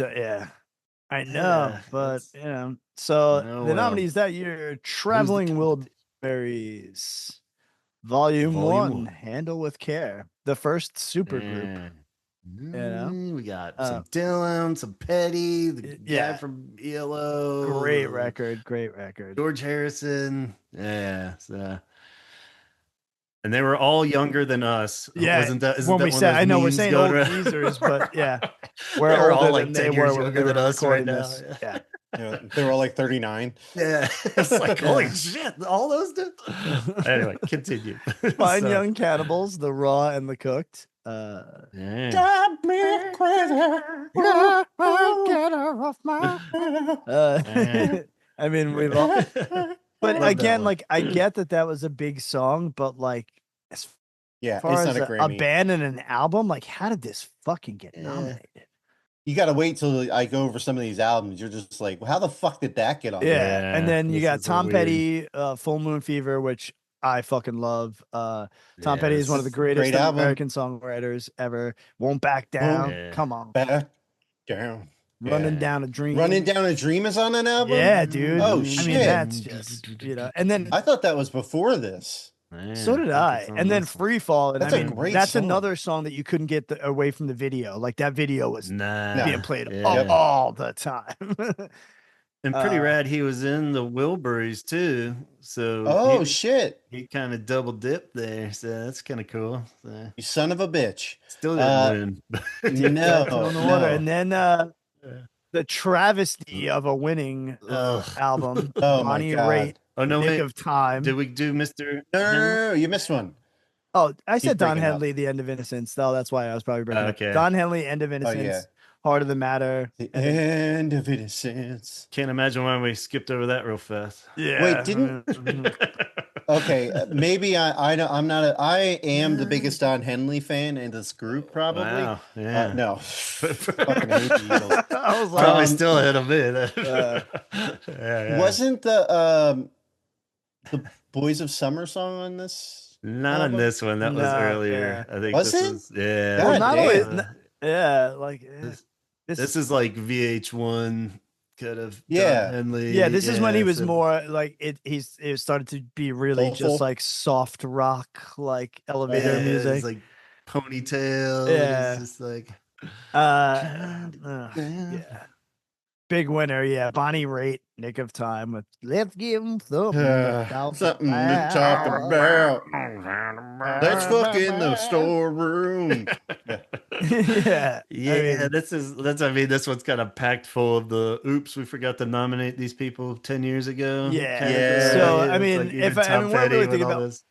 only Tom Petty, Traveling Wilburys deserve to even be in this, but they still don't beat out Yeah. the Cure with this. No, I would say Tom. Oh, did you say Tom Petty and the Yeah, Traveling Tom. Wilburys? Yeah, Okay, Tom Petty and yeah. Traveling Wilburys are like the two records that I'm like, yeah. Yeah, I mean it's hard And to this think and of, this is again a time where I feel like they actually could have had a chance, you know. yeah, and it's weird. That's Just crazy. given that the company of this, like it seems even weirder than it is. But if it had been like a U2 album and even that with Prince or something, it wouldn't seem as weird. But like going next to fucking Bonnie Raitt and Tom Petty, it just seems like different worlds, really. Or I'm like, yeah, I don't know, but Yeah. Tom Petty, I think should have totally won it aside from the Yeah. Cure. Yeah. Oh, Oh. here's some albums that came out in Yeah, 1989. absolutely. We have Pixies Doolittle. Yeah. We have Third Base, the Cactus album. Oh, that's a God. hip hop album. I Yeah. remember that one. Yeah. We have Neil Young, Freedom.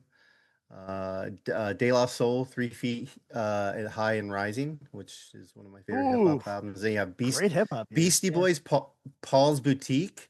All right. Rollins on, Band, Hard preach. Volume. Yeah. Godflesh, Street Cleaner. Madonna, Like a Prayer. Yeah, I'm surprised like that was another huge one that didn't get nominated. Were they That's- just afraid she was gonna like have a cross on her? Well, when that's she came remember off she or had a something? black Jesus in the video, man. Yeah, Like you're I mean, talking Yeah, like very true. white conservative assholes in the music industry. You know? Yeah, they're just Yeah. terrified of what she would say in an acceptance speech, I think, or she'd come up and like, oh my goodness. But I still thought that she was so pop royalty that they would like kind of almost use her for that too, being like the wild one, or you know what I mean? Like she's Yeah. clearly here to stay by this point. So I'm surprised that that one wasn't in there. So Yeah. We got, Tears for Fear, Seeds of Love. Just Ministry, The Mind is a Terrible Thing to Taste. Got another Kate Bush, The Sensational World. So there's some Operation Ivy energy. So pretty good Hell year yeah. all around, I guess. So Yeah. good mix of a lot of stuff going on. Looks like the pop punk is coming up, and so is some of the more metal like Exodus.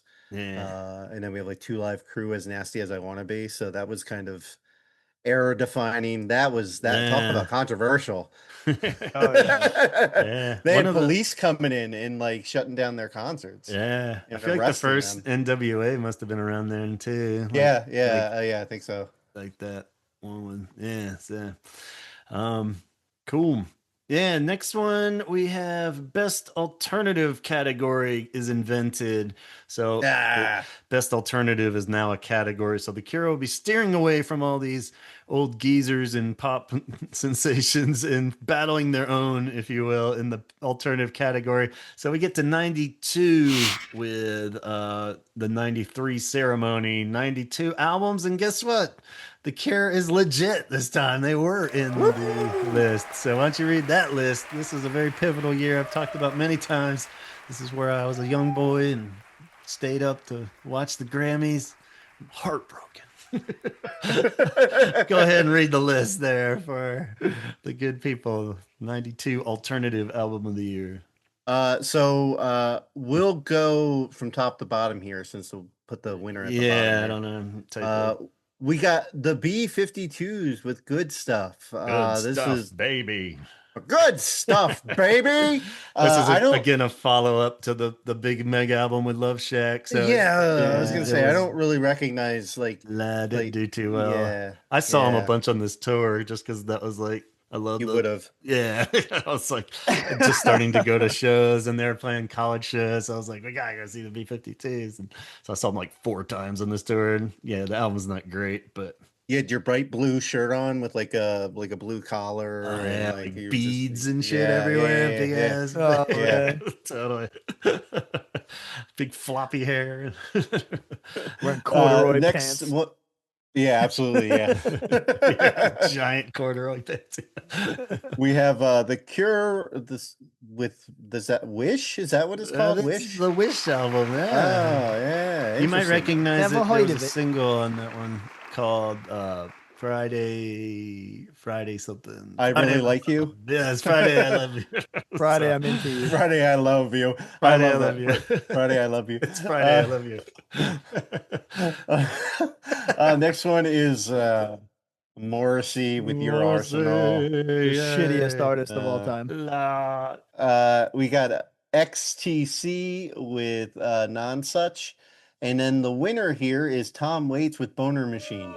So, that's the one with I Don't Want to Grow Up, at least. That was like a good song. But this is the biggest fucking robbery. No kidding. I was so pissed. It's up there. I forgave it a bit in later years when I got more into Tom Waits, or at least his early stuff. But this is totally, they're just like, who the fuck are these people? Like, well, Tom Waits is an art guy. He's been around forever. Geezer again at this point. Let's give it to him. It's such a they all are kind of. I guess, yeah. I mean, I guess the B-52s were getting older. Morrissey's, yeah, I mean, they're all still young by our standards now. By our standards, but Morrissey had already done the Smiths and already come out with solo albums, and so Tom Waits is old as fuck by that point. Yeah, I guess they're all early 30s. XTC, this is not even close to like one of Morrissey's bigger solo records either. Like no, actually it was kind of a huge breakthrough. This was like him really rebounding post Smiths, because like the first one was huge with Viva Hate, and then kind of dipped for Kill Uncle, but this one he had like an established band, and it was huge in the alternative stuff. So it had like Hate It When Our Friends Become Successful, You're the One for Me, Daddy, all your favorites, Fat Bottom Girl. Probably my favorite Morrissey album, actually. I've already canceled 5 shows in 2026 and it's not even 2 months in. But yeah, I thought for sure him or the Cure would have won, because both of them were definitely huge in like the alternative scene by that point. That's like this whole fucking category. Yeah, I mean, this is like playing stadiums now. Like now you're playing fucking arenas and shit. Yeah, it's fucking bonkers. And Tom Waits was just such the safe fucking lame pick, whatever. Because I think he had like cameos in movies by that point, stuff too. So it's like no disrespect to him, but it's not fucking Wish, bro. I mean, I'd even buy his album standards. It's not one of his better ones, so it's kind of like, what? They weren't there. I'm sure that, going ahead to what might happen, already with the current one, it's all like they weren't fucking expecting this at all. But yeah, I was pissed off. Vowed to never watch the Grammys again. I don't know if I stuck to that. Probably in its entirety, I never watched the Grammys ever again. But I used to. I was like, I'm protesting. This is bullshit. You've been hardcore anti-Grammy ever since then. Yeah, that's Yeah. definitely sold me on that. Because I mean, it's like Yeah. Friday with Love. Come on, how you? Yeah, how could that You not be know, up it's there? like Yeah. even if they were a bit shameful accepting the award because of Friday with Love, you know, it's kind of like, all right, you did it, you broke through to the mainstream and Yeah. get your award and not come back. But yeah, I don't get Yeah. it, man. So, Well, oh well. here's some albums for this year, for that year, Yeah. 92. We have REM, Automatic for the People. Dude, Wow, We got- how was that not on there? Yeah. God damn. Yeah. Maybe that was nominated for Straight Up. I meant to. Oh, yeah, probably. Yeah, It might, yeah, it it probably had to was. have been like just. Yeah. But Yeah. Dr. Dre, The Chronic.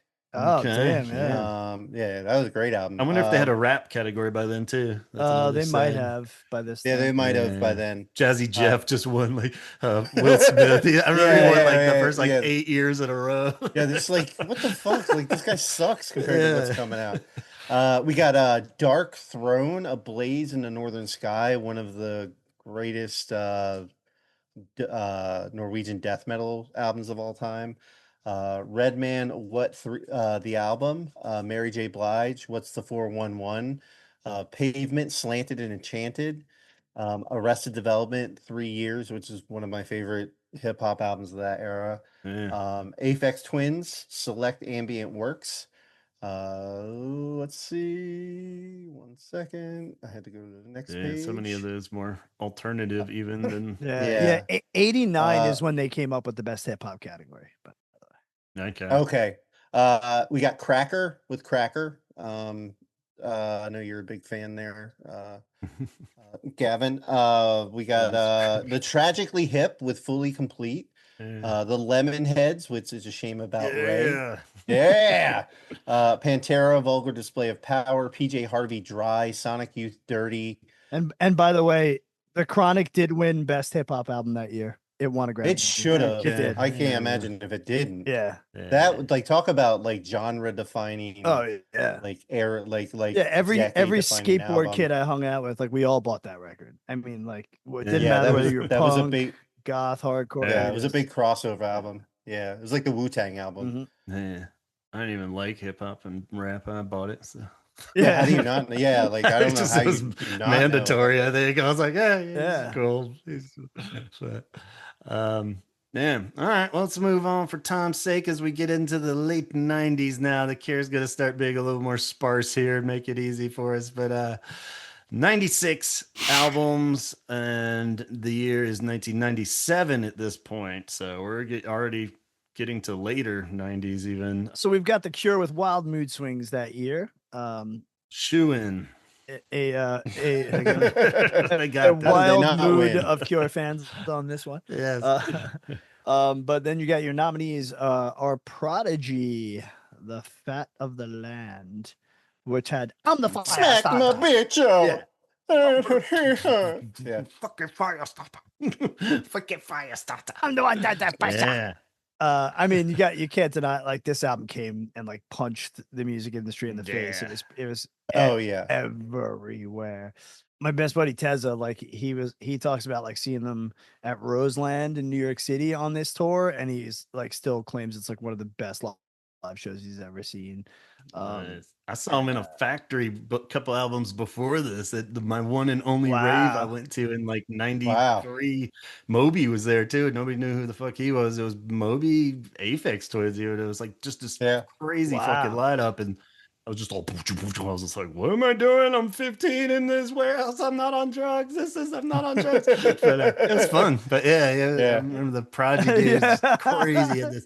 Fucking jumped down in the stage. He's all sweaty with this leather jacket on. I was like, like terrified. But I guess this shoving was drugs in your mouth. yeah, and this was a big this year in general was just huge for electronic style music. So you could tell there was a huge swing because you got the Chemical Brothers also with Dig Your Own Hole, with back with another one of those block rockin' beats. Beats. It's like you've probably heard that at every like professional sports event you've ever gone to since it came out. It's one of those kind of songs. And then David Bowie with Earthling with Afraid of Americans, where collaborating with Trent Reznor. which by Yeah. this time, 9 Inch Nails and Trent Reznor are also fucking ruling the world. I'm afraid of Americans. Yeah. So, and then, I mean, come on, Bjork. Yeah, she's huge. I didn't know Homogenic this album very well, is- but she's No. definitely gone full electronic by this point, so I kind of phased out on her stuff. But Right. Yeah. So, I definitely. mean, it was definitely a shift for her. But then, topped again with mixing electronic with alternative. You've got the winner Radiohead with OK Computer, with Karma Yeah. Police. I mean, this No is another one of those surprises. records that completely influenced and shifted an entire genre and generation of music, Yeah. and it's Unfortunately. after this I was completely checked out of Radiohead.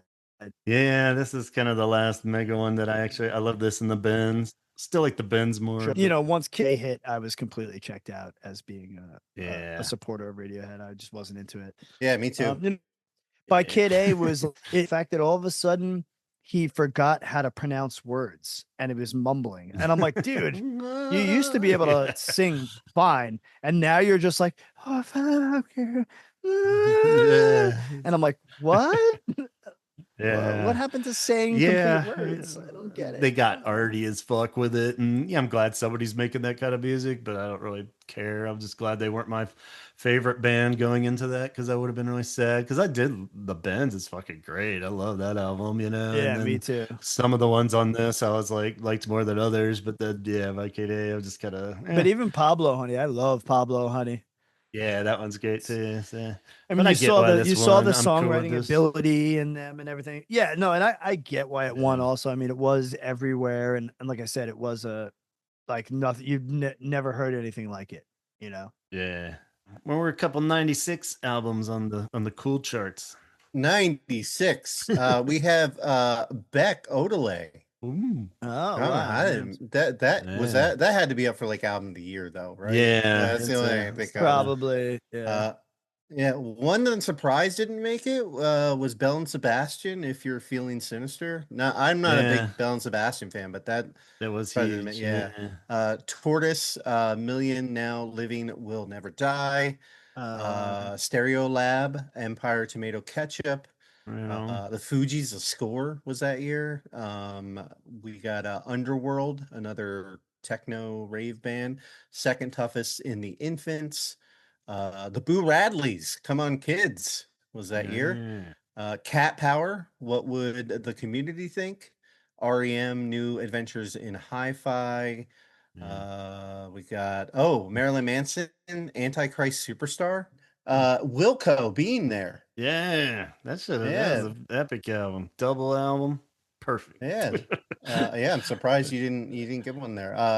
We got Aphex Twin, Richard D. James album, probably one of the bigger ones. Got that guy with the weird face on the front of it, smiling really Yeah. big. Yeah. Again, we got another electronic record.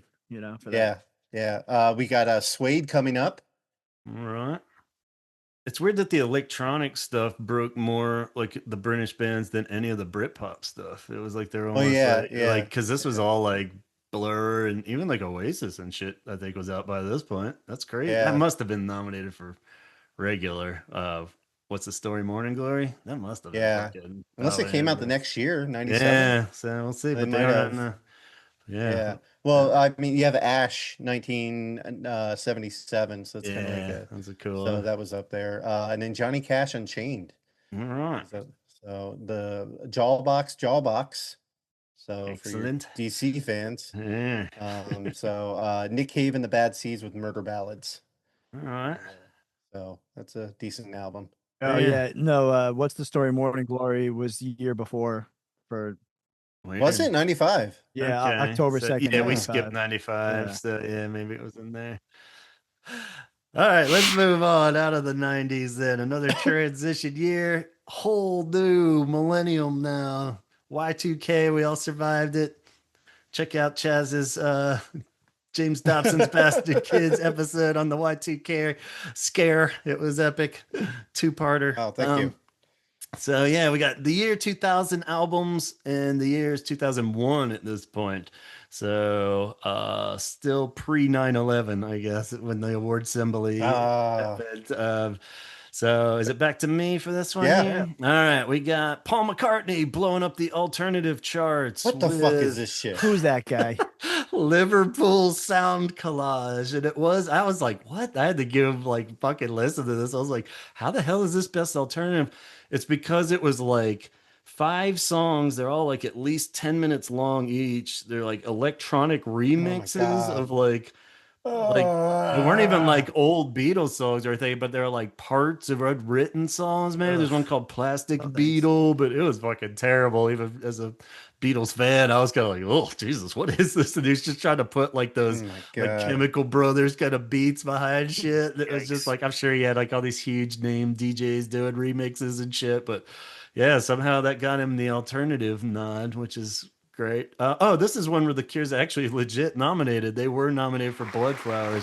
Classic fucking Grammys move here too, where all these years of brilliant albums, now they're like, you know who deserves an award is the Cure. So Bloodflowers.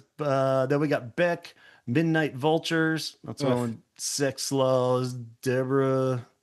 So it sounds like a Flight of the Concord songs. I didn't really. Yeah. I was kind of losing back at this Yeah. point. Even I was gonna say I fell so- off the back wagon well before I this. was like- I thought I was gonna recognize all those just because I took Yeah. in that album so many times at the used bookstore and stuff. But Fiona Apple, Win the Pawn. I forget what the full title is, but that had like Fast as You Can and Paper Bag. People were all crazy about that album for a while. Had some whatever. And then she like But, disappeared too. Like, Yeah, this was like the last one before she disappeared, right? So, yeah. and then Radiohead's back, as you can see the clear. They just fucking love Radiohead at this point, and we're gonna keep nominating them. Kid A, and that was the big winner and national anthem, motion picture soundtrack, which I don't recognize either of those by the name title, but when I put them on, I was like, oh yeah, that one, because I tried to give Kid A lot of listens because it was such a big deal when that came out, and then it just went further down the electronic whatever art rabbit hole like we were just talking about. So it's kind of like, yeah, I was pretty much done at this point. So yeah, and a small seems like small category, 5 at this point, and one's fucking Paul McCartney. So it's kind of like Boo. like alternative. What? Even Yeah. the Cure. This is really the hill one that I would die on for the Cure to be winning awards for. Even though I've come a long Yeah. way with my Bloodflowers love, we've worked out a lot in therapy and stuff, and I've come around to Bloodflowers, but it's still not their strongest album in my opinion. So yeah, I mean, I guess Radiohead is like the winner. I mean, I don't know. It seems like a good time to give them the you've been around a long time and did a great body of work. But the Cure wasn't really getting much respect around this time too. I feel like they were still Yeah, true. they kind of rebounded more with Bloodflowers because it was darker again, and people were like, oh, okay, they're past their wild mood swings business. We can start liking them again. But because they were so like, still touring and stuff, I felt like nobody was giving them credit for anything in the early 2000s, as far as being a epic band. And I It would will be say the label pushed the shit out of Bloodflowers. Like I remember like posters for that record everywhere. Like there was like I don't know if it was like they're like the labels were like last ditch effort to just really like, are they breaking Yeah. through in this new, age kind of thing? Like it was weird. Like I remember seeing that shit everywhere. Yeah, and this was officially the last Fiction one too. So I think they maybe have even been bought by that point. I Yeah. don't remember the Fiction timeline, but so yeah, I don't know. It's hard to say. It's I still would take Bloodflowers over Kid A, of course. But what else? What was going on in 2000? So we have Outcast, Okay. Stankonia, which Oh, is yeah. a great album. Everybody should be getting their fuck on with the next one with D'Angelo Voodoo. Oh, yeah. We have 16 Horsepower with Secret South. Granddaddy, the Software Slump. Probably my favorite Godspeed You Black Emperor album, Lift Your Skinny Fists Like Antennas to the Heaven. At the Drive-In, Relationship of Command. Oh, so good. YOLO Tango, and then Nothing Turned Itself Inside Out. There's some other stuff on here. Queens of the Stone Age, rated R. Coldplay, Parachutes. Your favorite out of there, Gavin? If I had to pick a Coldplay album, Yeah. that's the one to pick. But Uh, yeah, no. Debatable, maybe my favorite Modest Mouse album, The Moon in the Arctic. Yeah, That's up there, man. I don't know, between that and their next album, it's up there. Really quick, we got Johnny Cash, American 3, Mm. The New Pornographers, Mass Romantic. One of my wife's favorite albums, Sleater Kinney, All Hands on the Bad One. Hey. Yeah, I think that might be it of notable. The Hives, Okay. Vidi Vicious. Oh, yeah. The Yeah. Hives fucking slap, bro. Oh, Yeah. Ryan Adams, Heartbreaker. Yeah. Ooh. There you go. That one I'll take any Yeah. day. I love that album. That's my All winner. right, yeah. 2004, The Cure are back with a new album, and it's the 2005 award show. And Chaz, you want to read some more of our favorites are nominated here? So Not really, but all right. So we got The Cure with The Cure. Okay. We got Modest Mouse. Good news for people who love bad news. A lot of great songs on the album. yeah, like that one. Float On, it's great. Yeah, there's like 3 in a row that Yeah. are yeah, it's just like, God damn, those are like 3 just like masterpieces just all in a row. PJ Harvey, her. Um, Antonio's favorite hit of the early 2000s, Franz Ferdinand, Take Me Out. Take me out. Yeah, I remember. I remember driving a friend to like Best Buy so they could buy that album just for that song. I remember watching the video, going, "It's like a not as good Float On." Yeah, really, it really, was. is. Yeah. That's what I. Yeah. And anytime they would both come on, I would think it was the other song. I was just like, what? Yeah, totally. Yeah. They're like, Yeah. Then we got Bjork with Medulla, and then the winner. And Gavin's really excited with Wilco. A Ghost is Born. Yeah. Such not hits as Hummingbird, Theologians, Handshake Jugs, and Late Greats. Yeah, this is a weird one because even as a diehard Wilco fan, it's probably one of my least favorite ones. This is kind of when they got away, like coming off. It was the follow up to Yankee Hotel, which is like this perfect, like great songwriting but weird production album. And then this one, he got the dude that worked with Jim O'Rourke from Sonic Youth and shit, and they're really getting into like where you have a nice song, but then you just go Yeah. do the whole thing. Like they changed a lot of the members. He's at the peak of his like drug issues and stuff, so he's like working out a bunch of his issues. It's a lot of just like this beautiful song, but then there'll be like 10 minutes of just like a radio going. It's like cool points for art value, but not my favorite. But it was huge. It won over like a whole new Wilco audience. Like they kind of broke from this point on. They weren't like the alternative country band anymore. It was like this weird kind of alternative going in the dad rock direction of I'm done with Wilco at the brewery, so it was a weird crossroad, but I was still happy for them and glad they got it, because they got snubbed a few times before with like they did that album with Billy Bragg of the Woody Guthrie songs, and I think both volumes of that got nominated and didn't win. I forget what category it was in, but so they deserved it, but I don't know if it was for this album. So classic Grammys move. That's how they do it. And yeah, even with the Cure self-titled album, I don't know if I had to put those two together. I probably I don't know. I probably would maybe choose that Wilco one over the self-titled. I would choose Modest Mouse over the self-titled. Yeah, so it's one of the few times I could legit say that, even Wild Mood Swings I liked better than OK Computer and stuff. It's like I know I'm weird and I'm not the one, but I'd take that any day over that. But yeah, self-titled not really holding up. Of course, we've been over that. So any others from 2004 that are standouts? Yeah. One of my favorite metal albums, Mastodon by the album Leviathan. It's fucking just brutal. Then we have Brian Wilson's Smile came out that year. They finally released it. Yeah. A little late there, bud. Yeah, I would put that up. Yeah. That's a great album. Arcade probably was Fire. nominated for something. That's another one. It had to whatever the be, fuck yeah. category they figured out for it, they probably put it in some of them. Yeah. Then we have Arcade Fire with Funeral. Okay. that's You guys like that album? I I do. thought it was pretty I good. like that Yeah, one. I was down with those first two. Yeah, That one in particular was the big one. So yeah. I actually really like that one.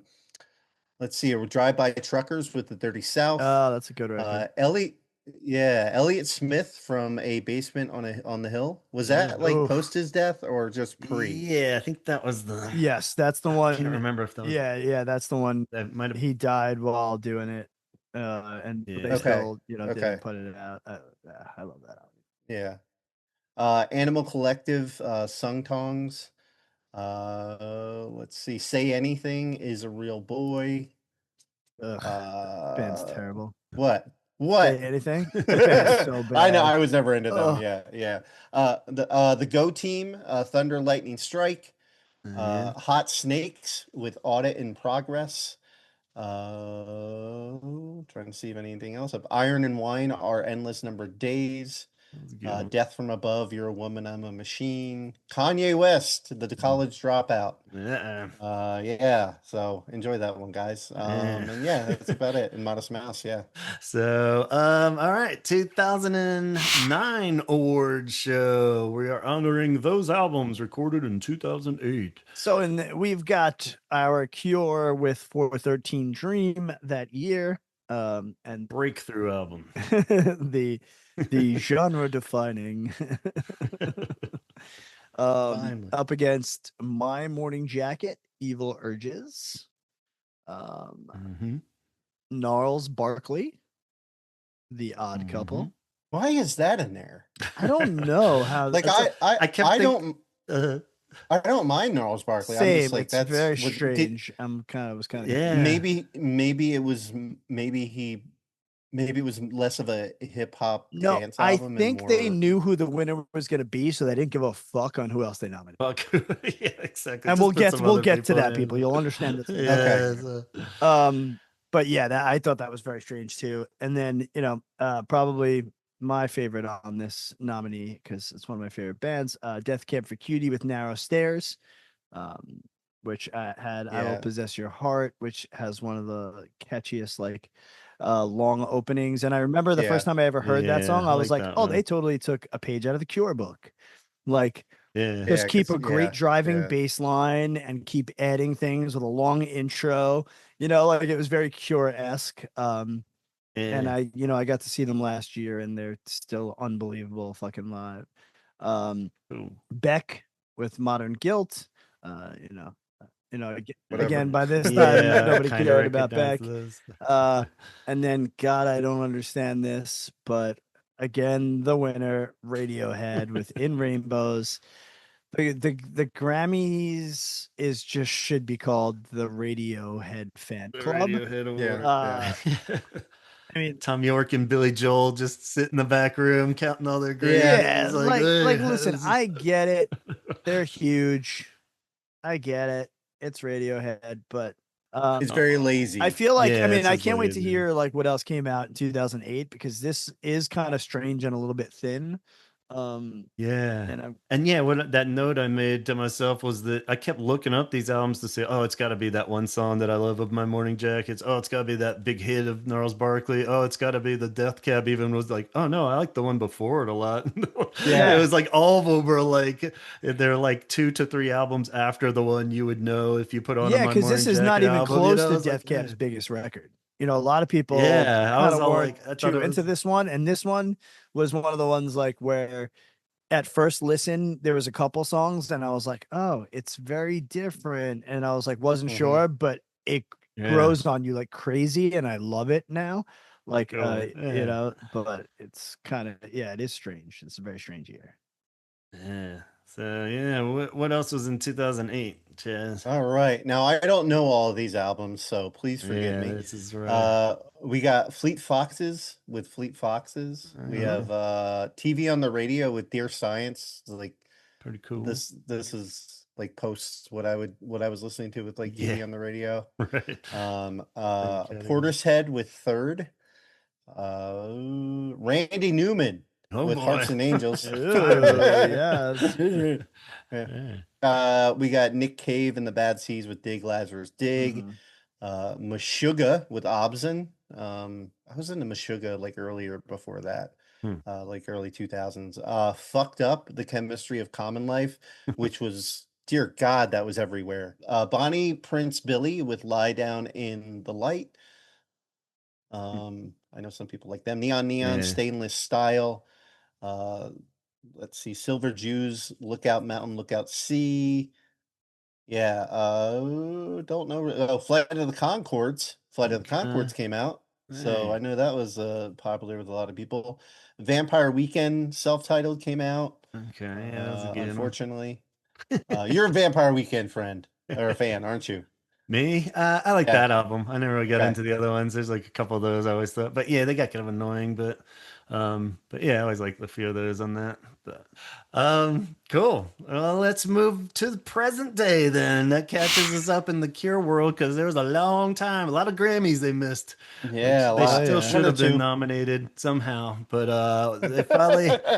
We got a list of alternative albums, and our boys are legit nominated again. By the time this episode comes out, we will have known if in the real world, if The Cure have won any Grammy Awards. They are nominated for Best Alternative Album for Songs of a Lost World and for Alone as Best Alternative Performance, which we said in past episodes. We've looked into this, and that is basically Best Alternative Song of the Year. For some reason, they're calling it Best Alternative Performance. So it's not the performance, it is the song that they're honoring. So we can talk about that real quick. But as far as the albums they're going up against or went up against by the time you're hearing this, we have Don't Tap the Glass by Tyler, the Creator. I don't really know why this is in alternative. Yeah, because he's got a different album that's nominated in like regular Yeah. album of the year. So they was Yeah. just like, let's do both and make one Yeah. alternative. I mean, I really like Tyler, the Creator, so that's like something that I'm Okay happy with. for him and everything. Yeah. But like, I don't really know why that's in there compared to the other albums that are in here. Yeah. We have Moisturizer by Wet Leg. I don't know who they are. Yeah, they're just like played for- the female vocals. Okay. Cool. They won last year, I think, last album anyway. Okay. They won Best Alternative, so I don't know if that I'll check them out. helps or hurts. They're cool. They're kind of not Yeah. really Yeah. anything I'd listen to a lot, but they're all right. Just kind of indie pop rock. But, Yeah. And next we have Haley Williams from Paramore. Ego Death at the Bachelor Party. So I've heard semi decent things about it.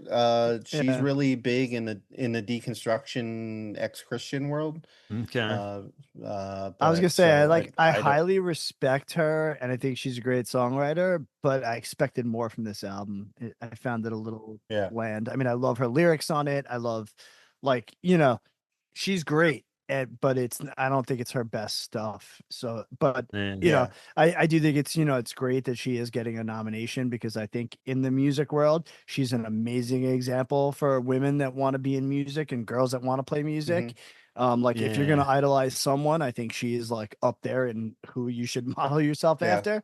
But I still, like she seems really cool. Yeah. Every time I've tried to listen to her or Paramore, I just can't get it. It's kind of in that Churches vibe where it just gets a little too poppy for me, where it's like still more alternative than like straight up pop, but it's cool. Yeah. But I never really caught on to any of it. But got the little beat downs here and there. Yeah. Trying to cross genre, between pop and punk and she said cool stuff. things about The Cure. I've seen some interviews. Yeah, for no, sure. yeah. Yeah, She's a big fan. that's what I'm saying. Like so- she's a great person. She's got like her lyrics are great. She's very, anti-Trump, very, pro-trans. She's she's one of the good ones. Cool. Yeah. So I'll take the sting off a little bit if she walks Yeah. out. Yeah. But And then the next band, which I wouldn't be surprised if they were really influenced by The Cure, is Do you guys say Bon Iver? That's what I say. That's what I say Bon too. Iver But or I some don't. Bon Iver. Bon I think Iver? that- Yeah, Bon Iver, but Bon Iver, I've heard it every other way. I just and call it tried to look boner. into it and then Boner. Bonerveer? Bonerver. Bonerver. Iver, yeah. So. Bon Iver with Sable Fable. Yeah. I was into one of their albums. Yeah, the first one had a really cool song on it. And Yeah. kind of, Yeah, Not it bad. is. I mean, at least it's Yeah, cool, but that's all yeah. right. That's all right. But yeah, if I had to take, I mean, I would take The Cure. But I mean, I don't really know any other ones, so I Yeah, can't really have no opinion it's on this gonna be except for Tyler, the interesting. Creator, but that's about it. I Yeah. mean, So I'm yeah, we afraid to watch the Grammys because like I may have to have Melissa restrain me because if they don't win, I might throw something at the television. yeah, it's gonna Uh, you got to feel like they're Sorry. just gonna give him one, just to give him one, Yeah, that's what I right? mean. Normally I'd be like, no way in hell, especially this album, this super moody album. But it did get like great praise from all the, and Yeah, everybody. but And I'm they're at that stage now, as much as it pains me to say it, they are the old band that everyone's like, them one. They give it to like 6 albums back, and yeah. Hmm. so I But mean they even kind of what you do. wrote here, like the way Pitchfork and Rolling Stone praised the Bon Iver record, or however you say it, being emotional depth, moving from melancholy to joy, and offering a stylistic, sprawling but surprisingly cohesive listen.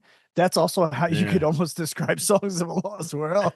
You know what I Exactly. mean? So I'm like, whoa, Yeah, this is like a punch. And I think one thing that really makes this record stand out is, I mean, we've made the comparisons to Disintegration, but this is the first time since Disintegration that you have really felt that this album is cohesive, it flows, it open and closes perfectly. It has all those things that make The Cure amazing. Um Hmm. and it's also really heavy emotionally in a time where in this world where I feel like everybody is like feeling heavy in emotions, whether it's like, the people you lost during COVID or yeah. just It's all the musicians that we've lost recently, like and big time people that are dying young, and like just all the shit in the world like is really summed up in this record. And if it's gonna be the time, man, like this album, like just it needs to yeah. fucking happen. I think so. Yeah. And just knowing that they could go another 16 years or whatever without putting out another album, this is kind of Yeah, the last chance. Usually don't know the last chance, but I mean, to be honest, any kind of committee or whoever the fuck picks these things and comes together, they have to kind of be aware of that and know that they are a band that's still selling out fucking arenas and have a huge fan base, so they are relevant, and it's like, like how, and so not only yeah, that, just for the fact that like if you want to look at, like, I know we did talk about like the record sales were great on this, but yeah, that's because they yeah, put out like 18 versions of the record, and and people right. were buying all of them. So it's They're like, bottom on, come yeah, so on, it like doesn't who else can pull it, that off? Like no one on this list. Like if Haley nah, Williams did 5 different versions of that record on vinyl, do you think they would all yeah, I don't think the label would do that because they'd be too afraid. nah, It would be, yeah, yeah.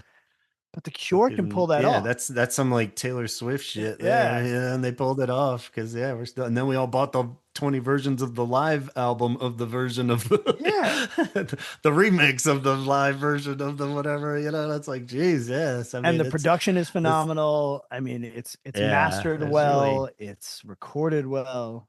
And to there's have really no that kind of reason. impact in 8 songs is huge, like Yeah.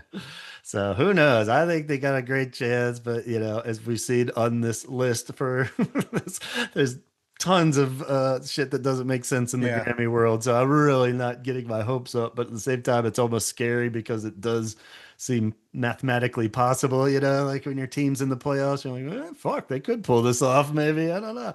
But and the song is another factor to touch on real quick. Alone, it's going against most of the same artists. Bon Iver with Everything is Peaceful Love, Wet Leg, Man Get Out, I think is what it's supposed to be. It's all put together in one word. And Haley Williams' Parachute.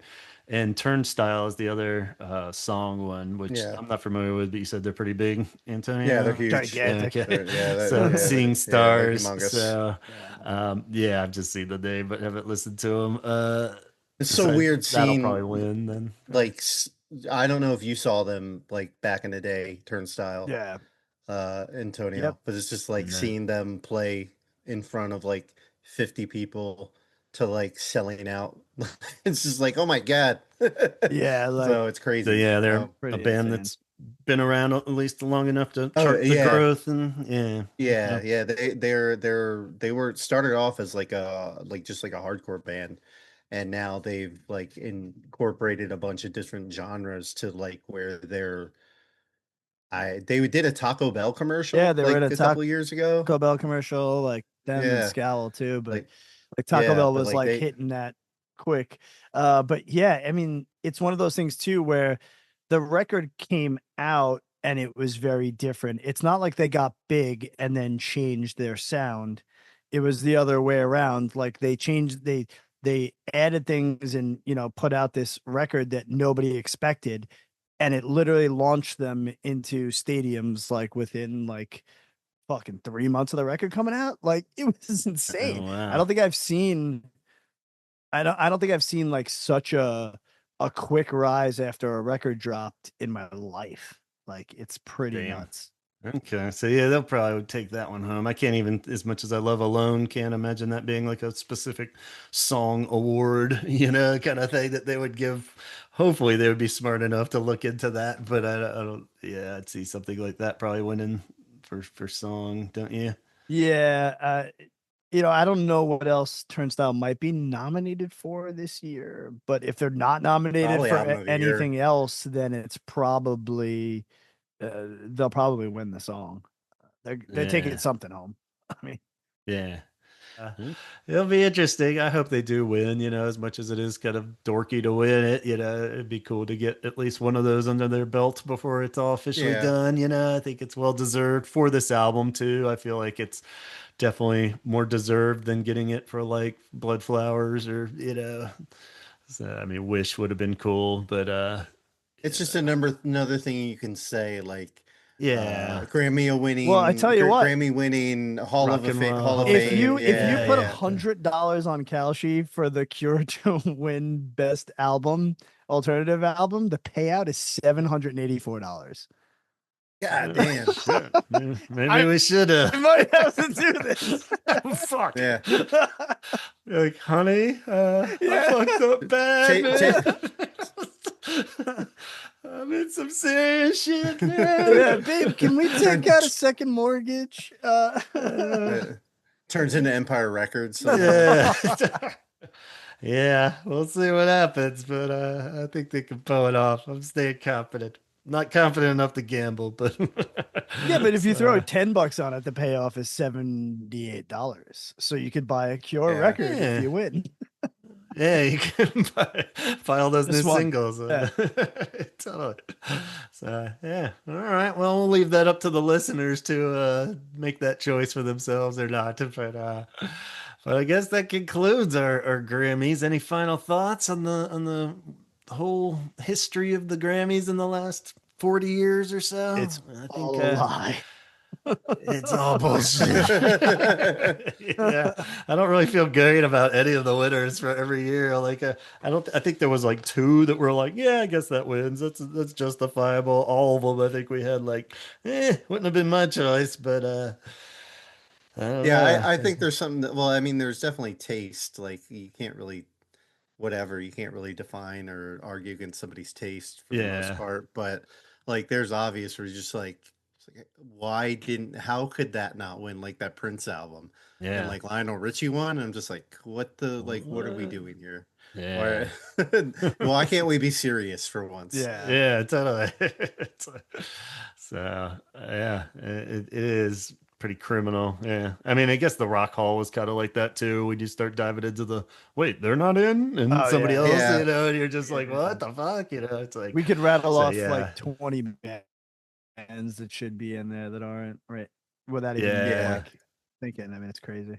And we don't even know a fraction of the fucking political inner workings. Like we're saying, with a lot of those, so many of those dudes have like so much backing from their major label, especially before, anyone called it out. I'm sure in like the late 80s and shit, there's so many fucking like where the Don Henley's fucking label had already secured it like 2 months before he'd even recorded the album or something, you know, or it's just probably so much greasy shit going on that we don't even know about. Because definitely always seemed more of that, even worse than the Oscars with the Grammys, where it was all just like to promote, to get an extra bump on the sale of whatever. Yeah. That's probably the biggest negative going in the Cure's favor of winning, is that the album's just so fucking old now. It like was released like a day after the cutoff or something, you know? So, I mean, when you're looking at the labels being like, well, whatever wins is going to get an album increase in sale bump or streams or whatever the fuck they judge it on now. And, you know, the Cure's probably maxed out Songs of a Lost World as much as it possibly could, you know, but like Haley Williams or something, you know, like I don't know if she was later or not, but like whatever that they can milk a bit more would probably be the greasy side of it all. So who knows? But calling out the music industry for being slimy is not a huge hot take, I don't think.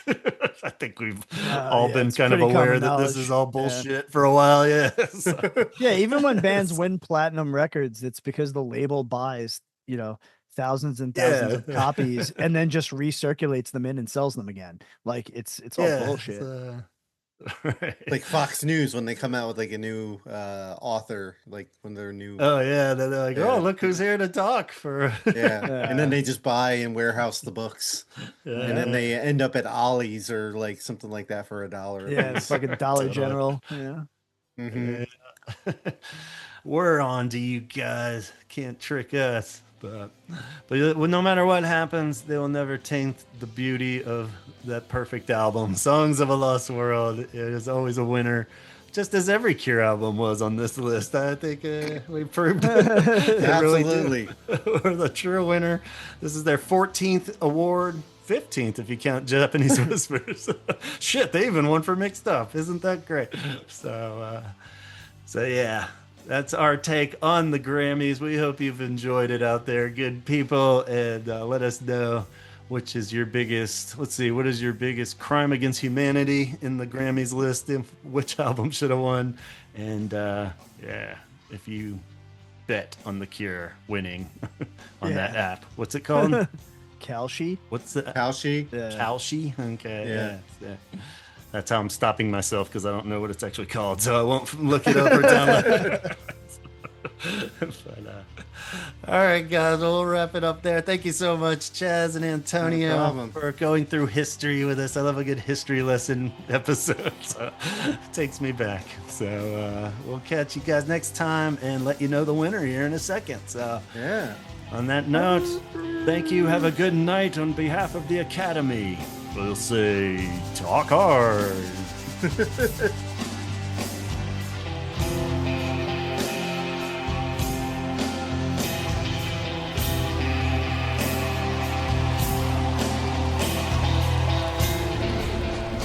Best Alternative Music Performance. The nominees are Bon Iver, The Cure, Turnstile, Wet Leg, Haley Williams.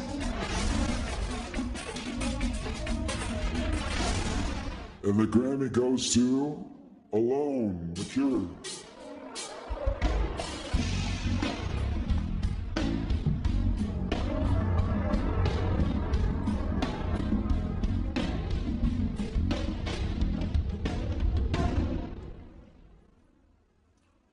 Unfortunately, The Cure could not be with us tonight as they are attending the funeral of their bandmate Perry Bomani. Robert Smith has asked me to read this. Simon, Jason, Roger, Reeves, and I would like to thank the Grammys for this wonderful award. We are very honored to receive it. We would also like to thank everyone who helped in the creation of our Songs of a Lost World album, particularly co-producer Paul Corquette, everyone in the Universal Music Group who worked so hard to get our Lost World found, and everyone in our mostly indefatigable Cure crew, including all those at Primary and CAA, and most importantly, all the Cure fans around the world who came to our Lost World shows and enjoyed our lost world music. Without you, none of this would be possible. Thank you. Best Alternative Music Album. The nominees are Bon Iver, The Cure, Tyler, the Creator, Wet Leg, Hayley Williams.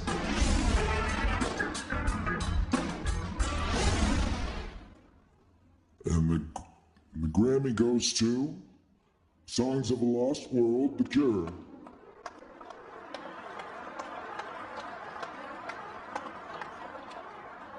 Congratulations, I will accept this Grammy on their behalf. All right, there you have it. It's official. They didn't win just one Grammy. They won both. Oh my goodness, I can't believe it actually happened. I was gearing up to watch the whole dumb show, but luckily Scott was actually texting Antonio and Chaz and I earlier in the day. And around 5 p.m. Eastern time, Scott had stumbled across a post saying that they had actually already won. I was like, what? The fucking show doesn't start till 8 p.m. What are you talking about? And but then I recalled seeing something when I was looking up the time to see what time it was on, and they were saying it started at 3 p.m.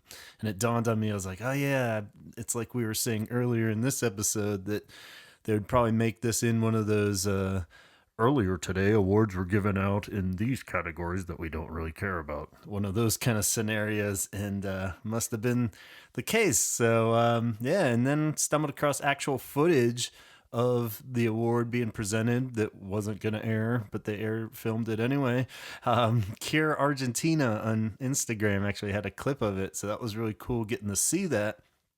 And seeing the acceptance speech of the guy doing it on behalf of the Cure that weren't there, obviously, that you just heard. Don't worry, it wasn't actually Satan presenting. I threw a little vocal effects on there because the clip got flagged, I guess, and taken down from Cure Argentina's Instagram, and in turn, when I shared it, took it down too. So I was like, oh no, we don't have the clip anymore. But luckily, Andy hooked us up with another little clip of it, and so I ran it through the computer as soon as I could so you guys could hear the actual acceptance speech, which was really cool because it was some very nice words by Robert saying, thanks, sorry we can't be there. They were attending the memorial service for Perry. Unfortunately, I don't think they're going to be there anyway, but that was on the 30th. So, yeah, it would have been tough to make it there, even if they did want to make it. But so, yeah, as always, very kind words and very genuine sounding from Robert. And it was cool. The guy that presented it is that Jesse Wells guy. I've been seeing his videos pop up on YouTube and TikTok videos and stuff. He's kind of a Dylan-y folk guy that's been doing these where he's just like standing out in a field singing these kind of clever political songs about our current madness here in the US and such. So weird choice, interesting choice to be the presenter of Best Alternative Bands, but you know, he seems cool. So yeah, and then we had also, right before we had gotten the big news, Antonio was telling us that he actually did put $25 down on Kalshi and bet for the Cure's win, and it must have worked out. So a big giant congrats to Antonio for winning the big hefty payout. I won't disclose how much, but he did well, and maybe this will be the start of all of our gambling addictions, so who knows. But yeah, so I suppose we should start wrapping this episode up. Sorry, it's been kind of a long one as is. And let's just do a real speedy but appreciative end credits here, and shout out to our Patreon crew, patreon.com/thewholeyhourpodcast if you want to get in on the action and be a lovely member like Craig, Jeff Hilton, Amber, Allison, Jeff Cortland Jones, Donna, Sue, John, Dion, Namicio, Matt Ford, Letty, John Roberts, Colin, Jason Hall, Tony, Ben, Matt Fisher, Danny, Coulter, Tom Johnson, Francisco, Arno, Chip, Nicholas, Shirley, Mara, Caroline, Brian, Sean, Jennifer, and our newest member, Craig Hogan.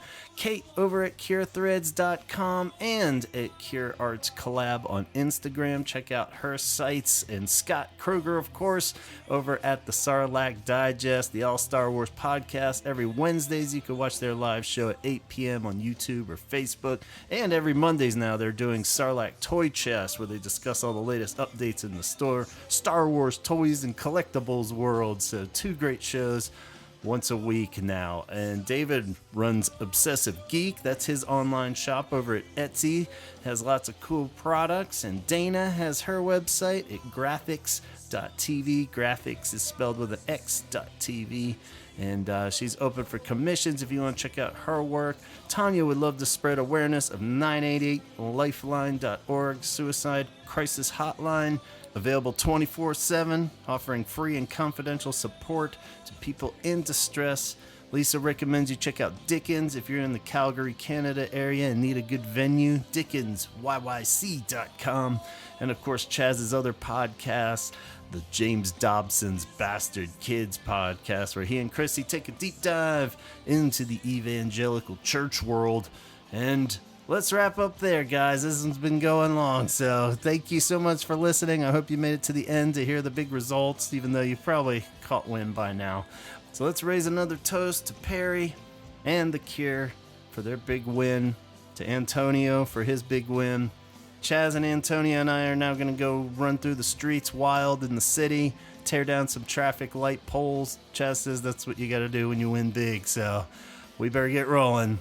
Little time, so much to do. Next time, talk hard.